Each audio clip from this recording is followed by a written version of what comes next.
she got in from work that Saturday, right? And I said, look under the tree. Knackered, right? At least it's Christmas. Yeah. At least I'm going to get a little bit. Yeah, I said, look, you got some stuff under the tree, right? So, did you give her a sugar lump? Right, she was really chuffed with that.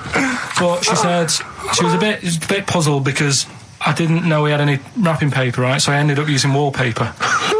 You didn't take it off the wall, though? You had some... No, it was some left over, right? So she said, why have you used wallpaper? I said, well, I didn't have any paper and you were getting in a bit and I wanted you to have a surprise. So she said, can I have a feel of them? I said, no. Presents. You thought, right, I've got the right thing. Yeah. Right. And then Christmas Day, I said, no, don't get carried away. It's nothing really good. You know, we said we weren't going to buy each other much. So there you go, open them. Yeah, go on. And can I just ask, had you received your present from her yet? Yeah. So what had you received? What did he have? Had some shoes. Nice. Right. Getaway game for PlayStation. Nice. I'm just tightening up the value of those. Go on, yeah. And just also think about how much fun and pleasure you get from them. Yeah. Although, of course, condoms, I can see the appeal. Well, okay. So I think also add to that bit 150 quid for a meal. If you're going to start totting up, 150 quid for a meal. I bought some shoes, 72 quid. Yeah, that was after the event, though. Doesn't matter. All right, so you received these, dare I say it, thoughtful and nice gifts. You handed over the box of condoms. They were wrapped up. She unwrapped them. Yeah. Go on, take us through it. Walk us through it. Well, it's not something you play with on Christmas morning. Oh, God. Oh. But when she opened them, what did she say? Well, I wrapped them twice as well, so she thought it was something really good. Extra protection. Right. And, so she thought it was something really good. And then the disappointment would be doubled. Yeah, go on, yeah. Then she just opened it and went, oh, yeah, so what's on the telly? And that was that. Ungrateful. What an ungrateful woman that is. Well, fancy not wanting I told her a box of economy condoms from Boots. I said to her about the thing about, you know, it's all about the surprise and that, innit? Yeah. You explained that to her? Yeah. What, after she'd unwrapped it? Yeah. Thoughtful. And she was alright about it. Yeah.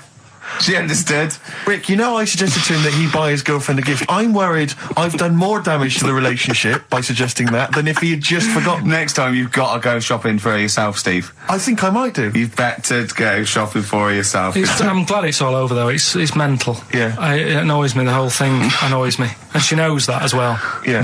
She should know. What, she still insists on having Christmas once a year? Well. Wow. I'm you know...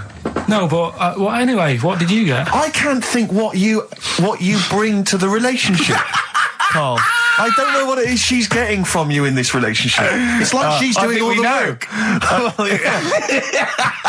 80 times.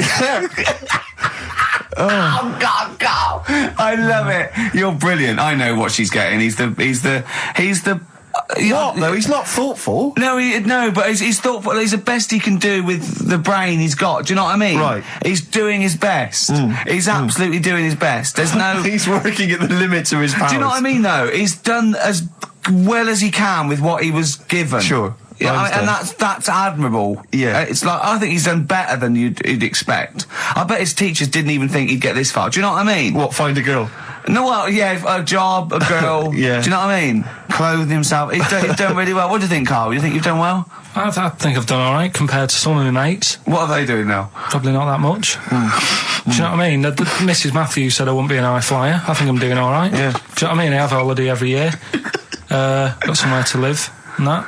Yeah. Got a new flat, haven't you? Yeah, so where are they then, the condoms? Did she show them to her family and friends? No. Take them into work? Look what Carl got me? I'm surprised she told Ricky, actually. I was a bit disappointed in that. Yeah. Because I didn't go shouting around. Well, she was so excited, Carl, clearly. She was just so pleased and proud. Yeah. All right, play a record, we'll come back to it. No, that's it now.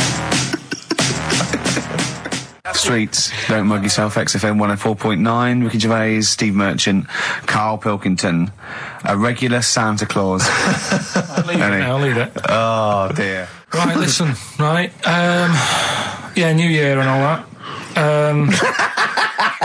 He's great, isn't he? Rockbusters is on the way. We're getting some good stuff coming in. I have to say, I'm amazed. Every answer I've had so far has been correct. I listen to the clues. I've got no idea, and I know you, Carl. I spend time with you. Have you seen the XFM listeners? Well, of course they're the same as Carl. Sure. Of course they've got the same mindset. Yeah. Oh. Right? So what did you do for New Year, incidentally? Well, I cocked it up a bit. Right? You're joking. Go on, You're here we joking. go. You're joking, mate. Go on. I went and booked a You table. got the wrong day. No, right? Booked a table at a restaurant that was shut. Right? What? I booked a table at a restaurant, and the one that I called, it wasn't the one. The call had been diverted. So Suzanne said, call them up and see what they're serving, right?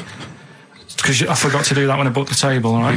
That's right, anyway. Because the thing is, right, it's a restaurant in Covent Garden, but they've got one in Victoria. But when they answered and they said, no, Victoria, I thought that was the person who was answering the phone. Do you know how some people say the name? Right. So then when I called them up and said, what You thought he sounded a bit funny. Right? So... I'm confused, Carl, but probably not more. No more than you would have been on the it was a branch of a... all right, he doesn't anyway, want to give the restaurant away. So he phoned it up. There's one in Covent Garden. They answered the So phone. it's not, the restaurant's not called No. No. They said, no, Victoria. Why can't we name the restaurant? I don't know why. It's not libelous. Are we scared that, are you scared people are going to sort of see you in there because it's your regular haunt? No, it's just that, you got to pay for stuff, haven't you? Right. I mean, it's... Okay, anyway, so you've I got... wouldn't mention it before New Year, but it's not... So did you go all the way to the restaurant to find out that it was closed? No. What happened is I called... Was that the name of the restaurant again? Right, the restaurant's called Christopher's. They've got one in Covent Garden, they've got one in Victoria. He phoned up, he went to book, it's a lovely restaurant, I've been there often, I recommend it to him. He phones up, said, can I have a table for new... He said, no problem, sir. Right? And then Suzanne said, oh, you better call up, see if they've got any haddock on the menu. And he went, hello, and they went, hello, Christopher's. Victoria went, Victoria? They went, yeah. He went, oh, no. That's it, innit? So then I just said, no, forget it. I'm not going all the way over there. So I cancelled it, right? So then I called up Suzanne and said, look, I've made an error. The place we were going to is shut. Was she surprised again, or? So we're not going. So she said, oh, try some other places. And I did. They were all booked up, right? I was fed up anyway. I hate New Year. It's always like this, isn't it? So I said, look. You know the common factor in all these stories? You hate Christmas, you hate birthdays, you hate New Year. It is you. Right? Yeah. So I said, I'll sort something out. Yeah. So I went to Tesco. Leave it with me. Went to Tesco's, boots were shut. Got a lovely plate of condoms. Did you just stay in and play with her Christmas gifts? Blowing them up. I've done some balloons. Well, we did stay in. And I watched that thing that, 100 Greatest Moments, which was annoying me. Did you see, there was a nudist on it? You know how I feel about them. Yeah. Right? Did you see him? Man with two knobs. There was a man with two knobs on it, and a nudist who just wanders about the house. But it said, and when he visits people, I was thinking, who lets him visit? I go, exactly, yeah. But he must go there with trousers on and go, hello, lovely to see you. Can I just pop all these off? Well, not really, no. And I tell you what annoyed me the most, they had a white sofa. If you were a nudist, you'd get a darker one. Right? So anyway, right, so we ended up watching that. That annoyed me. And then I was tired by about 11, and I said, oh, let's go to bed. And she said, you can't. And that annoys me, the fact that because it's New Year, you got to stay up. And it's like, well, why? Can't we just... They should bring it forward, so in case you want to... quarter to 10. Well, you stay up, and it's like my eyes were dead heavy, and I was like, oh, I want to go to sleep. So just stay up, and then it's midnight, and you go Happy New Year, then you go to bed. Yeah. Well, not everyone, Carl. Some people have a little party. So it's over with anyway. Yeah. Sorry, are you 86 years old? It just gets on my nerves. Do you ever enjoy it? You never seem to have any fun, Carl. This is what disappoints. This is what worries me. I feel like you're going to die. You're here, you're here, Carl. With us two, we've got three. As I was just saying to Steve, three of the greatest comedy minds ever in one room. And Steve pointed out, since the goodies. True. Do you know what I mean? Well, I mean, it should be party central. Yeah. So anyway, right, so this is when I spent time thinking of new ideas. Right. We've got Rockbusters, that's rolling. There's people coming in, they're getting them right. I don't understand it myself. As ever, Rick, you'll be amazed and confounded. So I don't know the answer, and I haven't looked at the answers. I just like that moment. It's like when you go down Christmas and you're excited about a present, and it's like some condoms. You know what I mean? Well, I love that. That moment. Yeah. I don't know how he's going to top that next year. I don't know how he's going to top that. All I can think of is some corn plasters.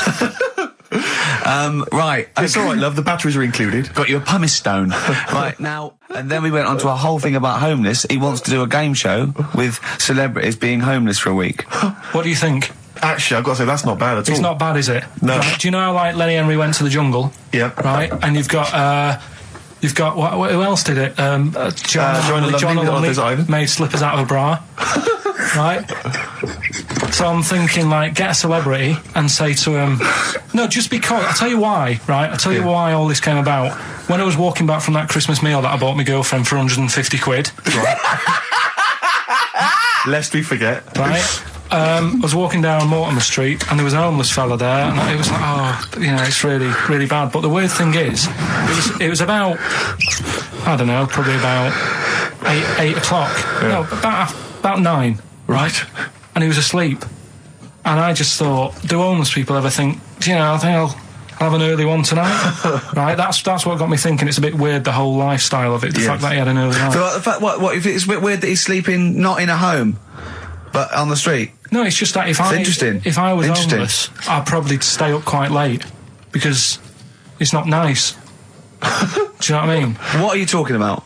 Just being homeless isn't a good thing, is it? No. People forget how bad it is. Yeah. Right? But surely sleeping gets you out of reality. They sleep because they're tired. They can't sleep very well, so they need all the sleep they can get. Yeah, but sleeping's nice if you've got a nice big bed. What, you think that they can go, I'll stay up, I'll go to bed at 2, I'll go straight to sleep, and I'll pop up at 8 when the alarm clock goes off? Well, that's just what I was thinking, right?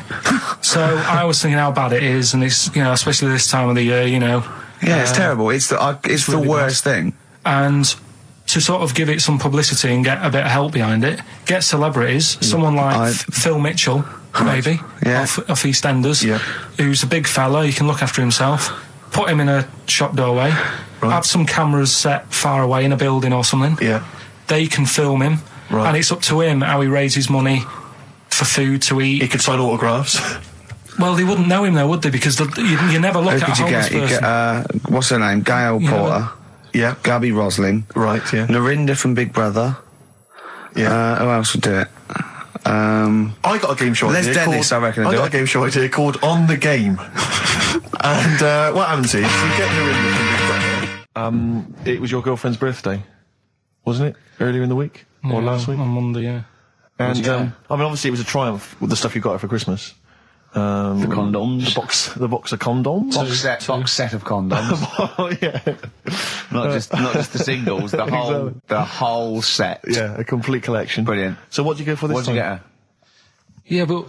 No, but it's her birthday. How long have you been together? About 9 years. Okay, so, God, it must cost you so much. No, but it starts getting tricky, doesn't it? Because I spoiled her a lot in the first few years. Yeah. So then Here's a packet of rubber bands. Enjoy them. Oh. Well, it's what she wanted. Okay. I mean, you're making out as if... No, everyone wants paper clips. Come on, what did you get her? Got her a new pair of gloves. Right. All right, well. And? What, nice leather ones from Selfridges or Harrods or something? They were good ones, the sort she likes, so... They weren't... Well, they weren't the little woolen ones that she had. Yeah. I thought that was a joke when she said he got me these, because I laughed. No, but I know that's the one she did have. When they said it's his birthday, right, it was her birthday Monday, and me and Steve wanted to get her, and she went, he got me these, because she had those little woolen gloves on. I laughed, because I thought she was joking, Carl. That's what she wanted. Right. I've told you before about buying presents. Did those gloves have your name sewn in them? And a piece of string that ran over the back of your duffel coat? I've never been into getting presents and that. I had the problem at that Christmas one, that time with the Victoria Plum. Yeah, we'd hate that. We'd hate to bring that back. We've done that. Because you talked about because it's kind of to do with your dad, isn't it? He's a very bad gift buyer, was that the problem? Well, yeah, my dad just wouldn't bother. It was my mum who sort of made an effort, and she sort of worked out half of what I wanted, then she left it to my dad to get it off someone, see if he could get one cheap or whatever. I love the fact that usually people talk about, like, drinking heavily or violent abuse, right? Yeah. But here's what he's been left with and scarred with for parents is bad gift buying. Yeah, and the Victoria Plum incident. In the greater scheme of things in the world, that's not a bad thing to have, is it? Right, there was this, this is what it's like about getting presents and stuff, right? With my mum and dad. Go on. My mate, Colin, right? Colin Makin? No, Colin Bailey, right? Yeah. He had a little Sinclair Spectrum, right? Yeah. Computer, which was like the thing to have at that time, right? Yeah. You used to always go round to his house. The deal was... Not the one you had to play through the window because you weren't allowed No, that's another lad. Oh, right? yeah. This is a different lad, and the deal was, he came to our house, and my mum gave him a pie. And then I'd go round to his, and I'd stay there for a few hours playing, you know, Hungry Horace and stuff like that on it. Sure. Right? Now, my mum and dad knew that I really wanted one of these computers, right? So I waited about a year. Came round to Christmas Day. I thought, I reckon might have one. Turned out they bought me the wrong one. They bought me a ZX81 instead of a Spectrum, right? And Christmas Day, I'm there trying to load the games up. It's not working. I'm thinking, what's wrong, right? And the thing with me when I was a kid, I used to get quite sort of agitated. This is the moment, right? I found out that it needed a RAM pack to make it work, right? Looking in the thing and it's saying, and make sure you put your RAM pack in the back. And I was like, oh, where's the RAM pack? And my dad's going, I don't know, I've got you the main bit. That's it. So I was that wound up, I just was sick, right? Just sick. I didn't feel sick or anything. I just was like, oh God. Went to the sink, just sick. Because I was that on edge about it. I said, come on, we've got to get one. And my dad's like, Tandy's shut. We're not gonna get anything today.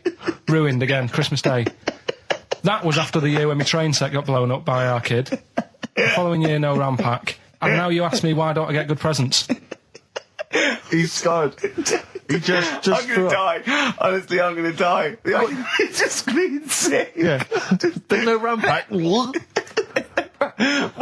you get to the bottom of it? Why wasn't there a RAM pack? You have to buy them separate. Oh, okay. What do you mean I can't play Frogger?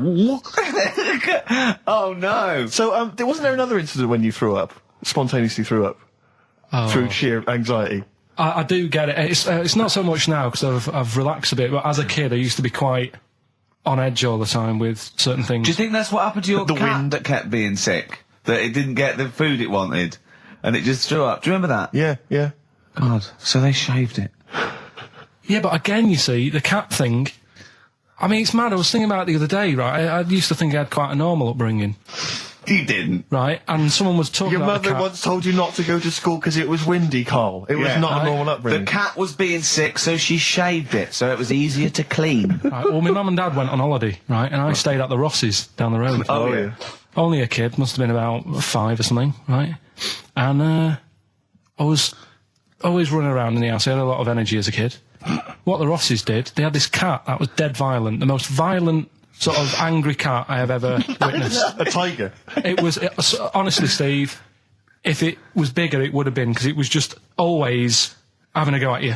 Yeah. If you went to pat it on the head, it went to bite you and stuff. And what they used to do with it, to stop me running around, I'd sort of be running around, and then I'd get a bit tired, and they'd say, have a lie down on the settee. So I'd lie down on the settee and I'd nod off. And what they used to do, I'd wake up and I'd put the cat on my belly. Right? So I'd be scared to move because it's like it's going to get me. But it would keep you there. It kept me there, and it used to sort of slaver on me, and they'd sort of, go out or whatever, and I'd be lying there. That's not normal, is it? Carl, sorry, were you created by the Brothers Grimm for one of their fairy tales? What kind of a life is that? A cat paperweight to keep Carl in place. He keeps blowing around. It's windy.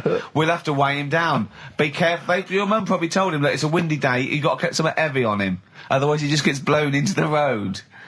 God bless him. Well, were you on Richard and Julie yesterday? Right. Yeah. Tell us about that. It was good. It was good fun. Yeah. It's a bit surreal. Is it? Yeah. It's nice. That's nice though. There's something charming about them. Do you know what I mean? They go off on tangents. They sort of digress. They suddenly think of something. She suddenly go, oh, my jumper's itching or something. Yeah. And it's quite charming. It's not annoying at all. Yeah. And I'd never seen them do it through before. And I hope I didn't insult them because I said it was like an adult Blue Peter. Right. But in what way? Well, they had a Christmas wrapping competition. Right. Then they had a Christmas wrapping competition. And then they had that wasn't them doing kind of hip-hop. Then they had what the French people are like. There was didn't quite understand that living in France. Then they had a woman who relived Elizabethan Christmas.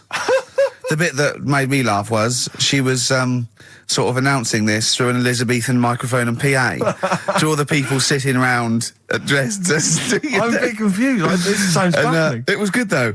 And at the end I said, next week I'll be washing a tortoise and that. Yeah. And the producer said, if you do want to make something for the show, we'll definitely feature it. So I might make some of those things that you spoke on Blue Peter, like send in sort of, you know, I remember they made a chest of drawers out of 3 matchboxes. Yeah. For Barbie doll or something, or Action Man. Roll Over DJ by Jet on XFM 104.9. I'm Ricky Gervais, with me Steve Merchant and Karl Pilkington. All right, Karl? Yeah. Bit miserable today, Karl. Let me explain why. Go on. Steve, and to you, the listeners. Well, we came in to a big bunch of stuff. Dropped off, was it Becky from Marks and Spencer? Just like lovely stuff.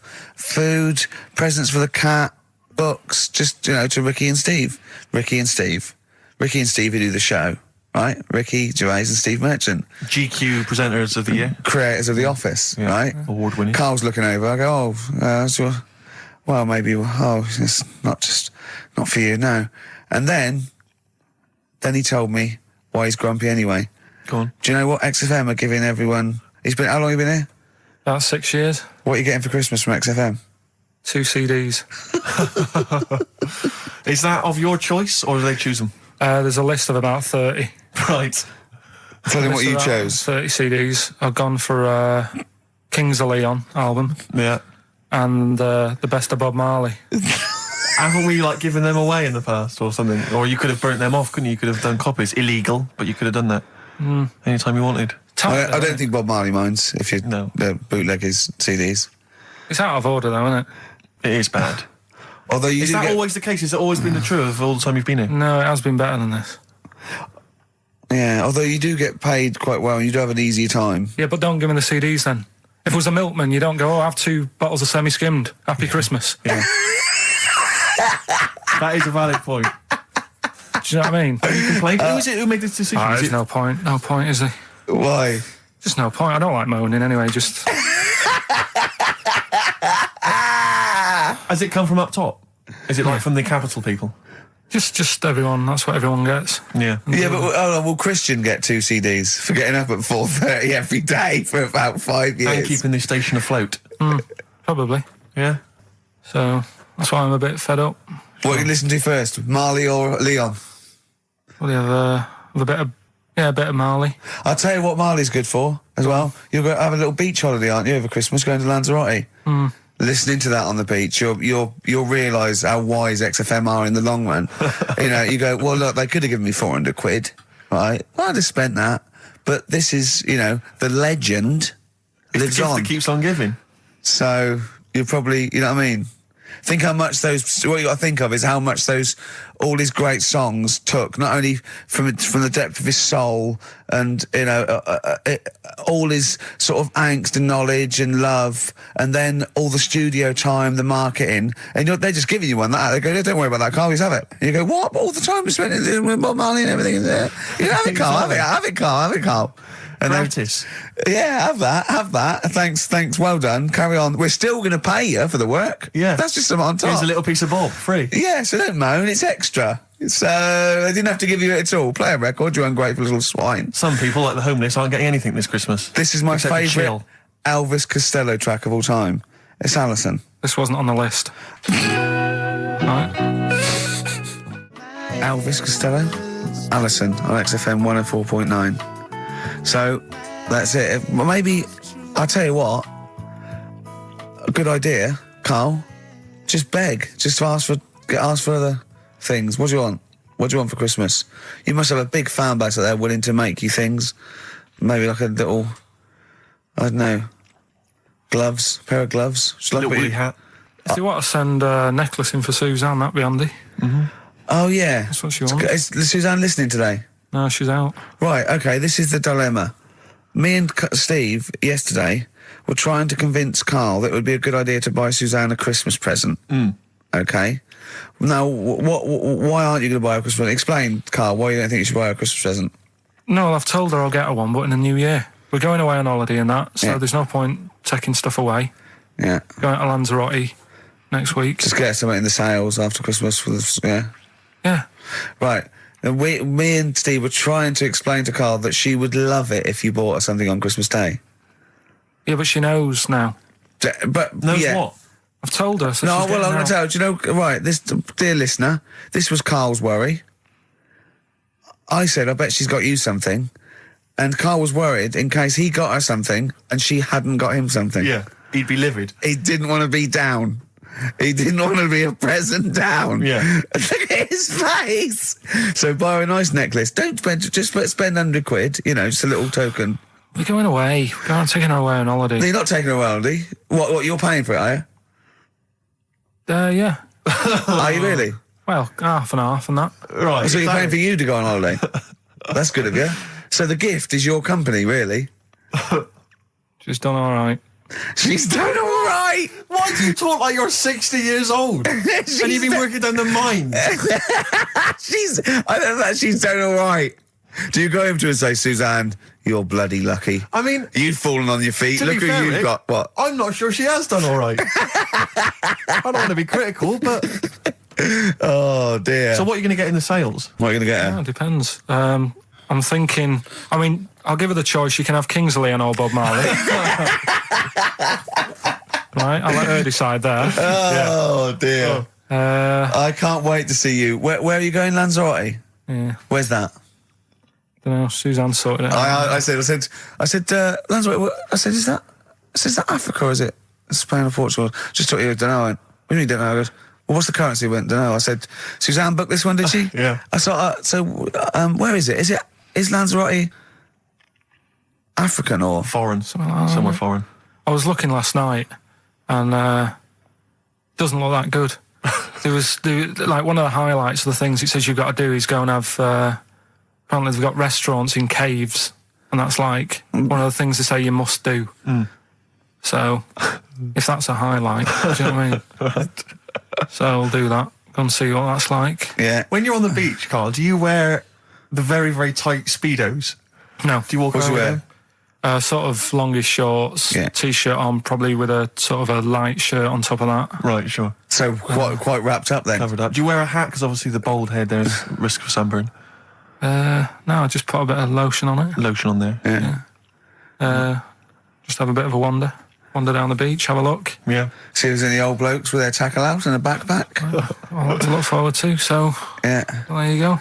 Yeah. Well, we're looking forward to finding out how you get on. Yeah, I'll let you And know. interested to know what she gives you on Christmas Day. Probably getting More anything. scintillating chat after this next song. All right, bit of placebo, Yeah, love it. special needs.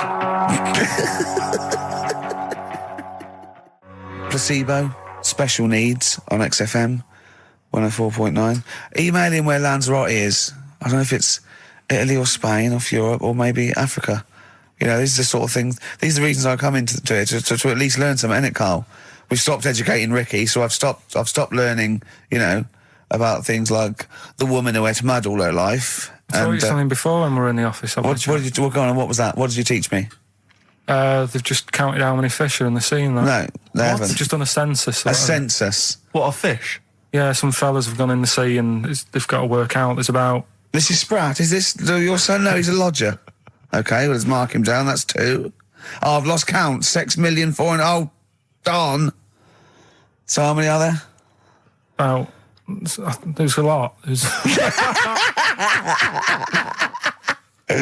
Oh. Well, there are more species of fish than bird, mammal and reptile put together. Can I ask a question? That's on my DVD of animals. That's still available in the shops. Probably find it online. You'll get that slightly cheaper. $15.99. What? Go on, ask me a Special question. features of Ask the me a which question. include, Ask me a includes question. Karl's Pilkington's also on the DVD. Yeah. That's a perfect Christmas gift. Yeah. Long and winding road. I love that, but I don't like the way McCartney sings here.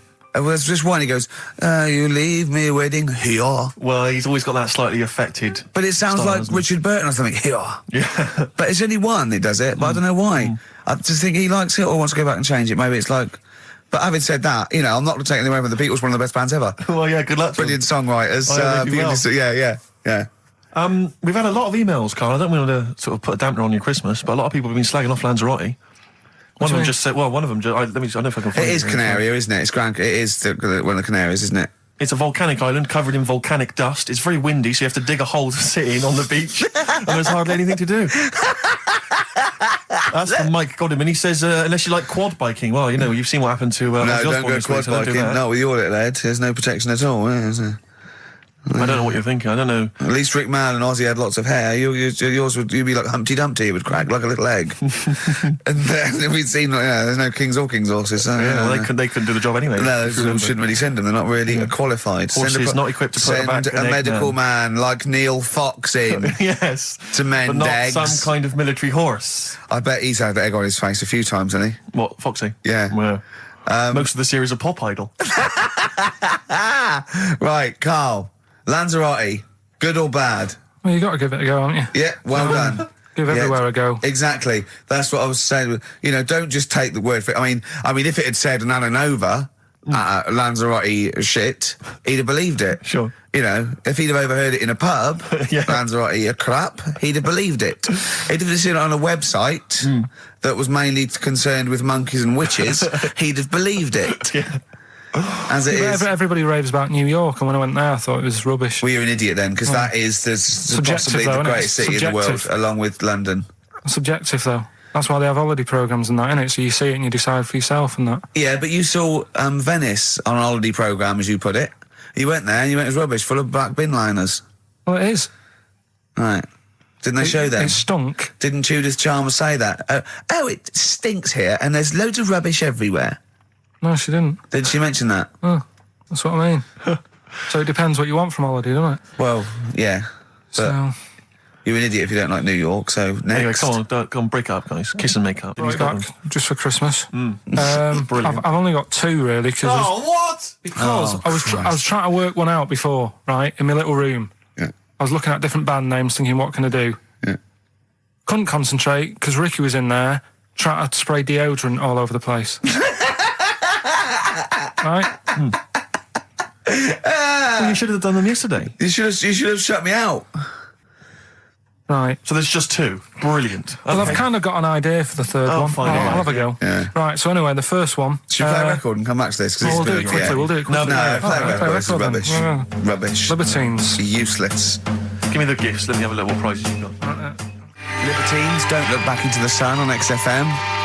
Well, the general public are getting involved with Carl's holiday, and I mean, this has been a damning report on Lanzarote. There's not been a positive word written about Lanzarote so far. Wow. It's volcanic, there's no natural water supply. Apparently there's no natural water supply. It's You all have to sit in a imported. hole.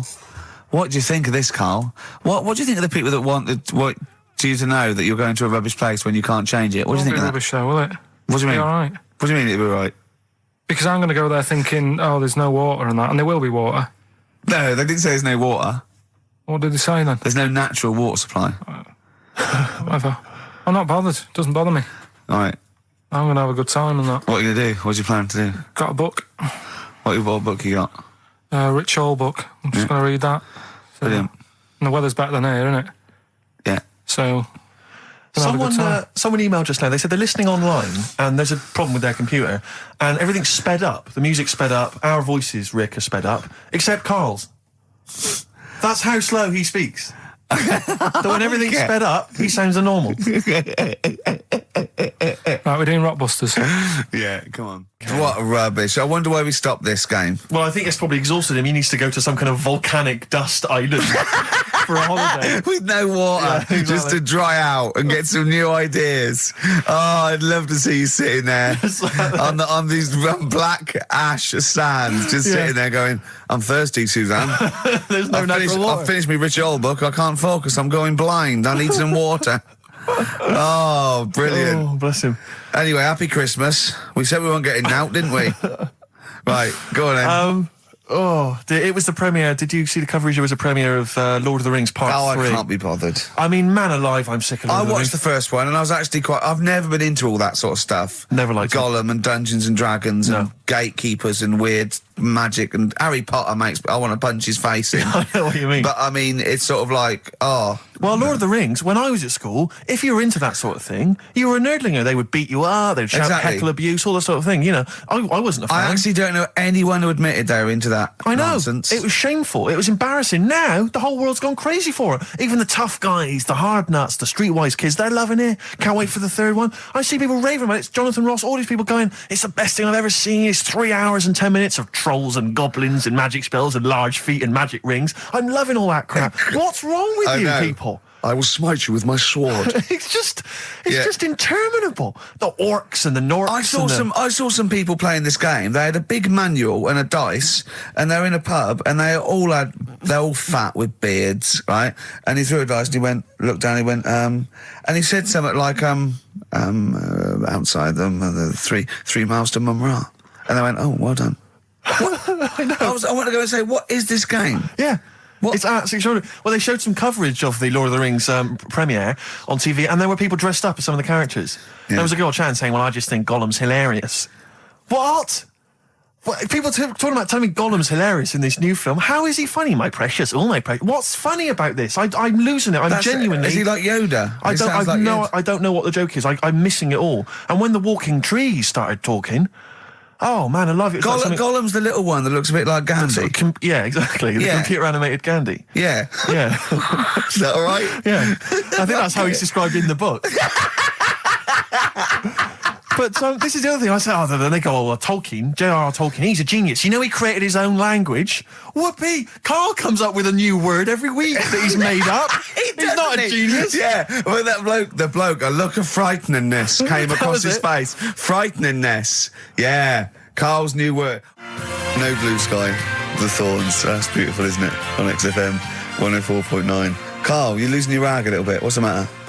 Nothing, go on. See? What's the matter? What's the matter with Carl? I've got something to cheer him up. Someone's emailed in, Emma's emailed in, she said that for those that know, those in the know, they referred to Lanzarote as Lanzarote. Brilliant. He's a bit fed up. He's got 2 CDs for Christmas from a company that's been with for 6 years. He's a little bit grumpy about having to answer the phones. He wouldn't go and make Steve another cup of tea immediately. Selfish. Yeah. Carl, what are you thinking? Nothing. Go on, what were you doing? Come on, Carl, you're getting paid for this. Project. Out. We'll take one of those CDs away. All right. Right, okay. Are you in a film this week, Carl? We're doing that now? Yeah, go on. Get it over with. Hang on a minute, then. Get it over with. Let's get this show over with. We can go home. You can go off to Lanzarote and sit on some ash. Some charcoal. He's not happy about that. That's annoyed him. The listeners have all ganged up on him. Yeah. XFM giving him 2 CDs. We've had more calls for his resignation this week than ever before. What do you think of that, Carl? What do you mean? There's another reason. Do you know what I mean, though? Because he's grumpy. He's not just giving it. He goes, well, I can't help it, can I? I don't want it. You're being paid well to do a job.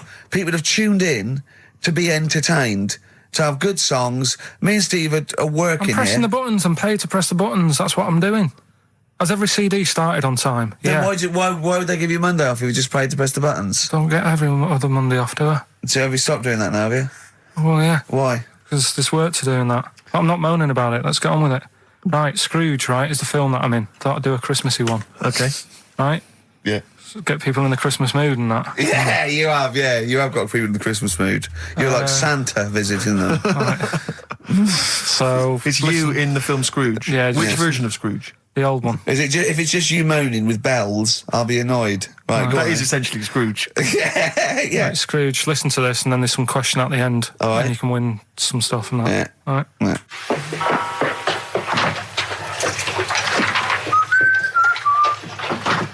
You're late. Only 20 minutes. What do you mean by coming in here at this time of day? I've just been doing some Christmas shopping, haven't I? Probably do some more shopping on Monday because it's my day off, isn't it? Yes, I know it is. You don't have to tell me. Do you want to see what I've bought, Suzanne? No, thank you. I don't mind showing you. It's only a Christmas present, isn't it? Just bought some more condoms. Why? Well, I bought some last year. Got 2 boxes. They all got used, so... I'm very glad to hear it. How much do I pay you? Why are you asking? So the presents I buy has got nothing to do with what I earn. Like I say, if I won the lottery, I wouldn't go mental on her. Do you know what I mean? I probably wouldn't even tell her because I think she'd want to travel around the world and all that, and I'm not into that, to be honest, so I'd probably keep it quiet. Why? Well, once you've been around the world, where do you go next year? Each to their own, though, innit? You know what I mean? Well, what do you want? What for Christmas? Not that fussed, really. And you, it's just as well I'm not that fussed, because do you know I do some work at XFM? Do you know what they're giving me for Christmas present? Nothing? No, might as well have been nothing. 2 CDs. That's it. I was well fed up. I'm sure you will. They give you a list of about 30 albums and you get to pick 2 off the list. So I've gone through Kings of Leon album and the best of Bob Marley. Mr. Marley has been dead these 7 years. In fact, he died 7 years ago this very day. Did he? Do you know what sort of donuts Bob Marley likes? It's not my business. No, it's not a proper question. It's an old Peter Kay joke. He likes the ones with jam in. Do you get it? Garlic bread. It's good, isn't it? Excellent. Oh, Carl, well done. Carl in Scrooge there. The only man more mean and depressed generally than Ebenezer Scrooge. Oh, dear. Oh. What's the question, Carl? Well, if people have been listening from the start, right, what albums am I getting? Yeah. Is that good? Mm-hmm. Good, yeah. What albums am I getting from for working for this place for 6 years? All right. Ricky Gervais at xfm.co.uk. Do you want to apologise once more for anyone you might have offended over the year? Yeah, like I say, I never want to upset anyone. We're just chatting about stuff. It's just chatting. It's from the heart. You see something, you say, "Oh, it looks a bit like so and so," or "Isn't it a bit?" You're not really, you don't really try and hurt anyone's feelings, do you? But I think most people know that. And I've got to apologise for laughing at anything you say. I actually can't help it. Again, it's not vindictive, but when Carl comes out with some of the things he says, it's impossible for me not to laugh or react. So, have a Merry Christmas, everyone. Well, before that, Rick, is there some final, for the year, Monkey News? Tell you what, let's play a good song. Okay. Right, we'll have a bit of Monkey News, and then that's it. A bit of Amy Mann, then. Perfect. Yep. Brilliant, this one. I brought in Metal Christmas, is that all right? That's my only request from this show, that we do play Paul Di'Anno's version of Santa Claus is Coming to Town. The rest of it's over to you. Yeah, we're going to play some Christmas tunes, we're going to play some, our favourite hits of the year, but mainly, this is the rock programme. This is the rock programme. What worries me, Rick, is there's a lot of people who listen to our show and they're not regular XFM listeners. They just kind of crawl They're out not regular morphine people. Stupid on a Saturday afternoon, put the show on. So they might not be familiar with Well, Ian work. Canfield is a young man. He's been in he's about 14. He's been in radio. It's weird, he's 14, but he's been in radio for 15 and a half years. He was weaned on the milk of Rants. Yeah. Right? And he's going to be the new rock god, aren't you? Well, I'm trying. Yeah. No DJ Canfield. Just go, yeah. Right? And over the 2 hours, I want to work out the 4 pillars of rock, right? I want 4 names, 4 pillars of rock, right? Huge rock pillars. And then I want the king who stands astride them like the archangel of metal. So we'll be asking Ian, every few minutes we're asking, right, who's your first pillar of rock? And then, keeping the one that stands astride them. Okay? And how many do we need? Well, we need 5 names then, don't we? The 4 pillars of rock and who stands astride them. Right, okay. Like the Overlord with these Axe Attack albums. Yeah. Yeah. This is Oasis. Christmas. Oasis doing their version of Merry Christmas, everyone. It's Christmas. It seems only appropriate that we play the occasional Christmas tune. There aren't many decent ones. We will be playing the greatest, not just Christmas, one of the greatest songs of all time, but certainly the greatest Christmas tune of all time, Fairy Tale in New York. Is that going to be the version done by, what's his name, out of Boyzone? Has he done one? Yeah. Because he's lived the hard rock and roll life. What's his name? What is his name? Ronan Keating? Yeah. He wasn't bad on Room 101, actually. I think he's lightened up a little bit. Good luck to him. Yeah. Yeah, I do as well. Yeah. A lot of people ask me, Canfield, I'm sure you can kind of, you've probably got experiences of your own that you might want to talk about, but people ask me what Ricky's like in real life. And I don't want to get grotesque. It's Christmas, people are listening, people are eating sandwiches, but he has a flatulence problem. I don't know if you're aware of this. It is... It's not a problem. Right. Well, it is for us. It is for us. Yeah. You may not. Yeah. I think the problem with Ricky is Ricky hates to miss out on anything. He's terrified that there's going to be something going on that he's missing out on, a conversation, a joke, someone falling over, you know. And so he daren't spend any time in the lavatory because it's too any period of time he spends in there, he could be missing out on some fun. So he kind of tries to get his lavatory, you know, occupying time down to a minimum, an absolute minimum. Plenty of pissing. There's loads of that, but none of the other activity. Really, I mean, you keep that. Really, it's like you're in, you're out, and sometimes I don't think you've done the full job, Rick. Yeah. And today, I tell you this, my eyes were bleeding. It's intense. It's just a word of warning because the kitchen at XFM is out of bounds now. No one's going in there until the new year. A to J in the library. A to J in the record library. I'll tell you this: I don't know if like Tony Blackburn's in the building. His wig will fall off. But seriously, not that he wears a wig. He doesn't wear a wig. But if he's going down now, maybe he wants to play some Beach Boys. I mean, seriously, forget I'm a Celebrity, get me out of here. Forget you might have survived in the jungle, Tony. But you get down there, mate. Tony, would you rather eat a plate of maggots or go and get Beach Boys? Exactly. It's saying A to J. Oh, pot pickers. Exactly. Jesus Christ. It is absolutely extraordinary down there. Oh, so I'll just be warned. But it's Christmas. Yeah. Christmas. Why would Blackburn be listening to this? I don't know. He's probably doing a bit of Christmas shopping. Sure. And he's out and about with probably got his little, personal stereo on. Yeah. And he goes, I'll listen to the boys at XFM. Exactly. And Camfield, what do you think of it so far? Yeah. Yeah? Yeah. It's not Vance, is it? Okay, who is secured as one of the pillars of rock? I'll tell you what, I want some ads, and after that, the Fairy Tale of New York. Oh. XFM. The Pokes, featuring Kirsty McCall, and a Fairy Tale of New York. Brilliant. On XFM 104.9. That's the song I think that single-handedly keeps Shane MacGowan in gin for another year. It must do well, though. But I'm sure it does. I absolutely love it. I still love it. I saw it on Top of the Pops too. And it's just brilliant. I mean, he wasn't great at miming, but it didn't bother me. Sure. It was miming to a different song, probably. In his head. It was great. I had a little visit in the week, Rick. I think you missed out. A little Christmas visit from, I know he's a friend of yours. He's a friend of He's a friend of the nation. Go on. TV illusionist Darren Brown. Oh, yeah. Yeah, he's bought a new pad. Yeah. And he just came around to tell me about it. Yeah. And it's interesting because... Somewhere to keep his guns. Exactly. And he... I can never know kind of how much, he's just playing with your mind, experimenting. But he was telling me about the place, and apparently... He loves you? he's got a B-day in the house. Now, we were discussing B-days because... Never understood that. I've never got my head around it. To this day... He's not meant to. Well, no, but I don't think I've ever met anyone who's used a B-day. Oh, Darren Brown does. He's known as the cleanest arse in Modern Magic. Yeah.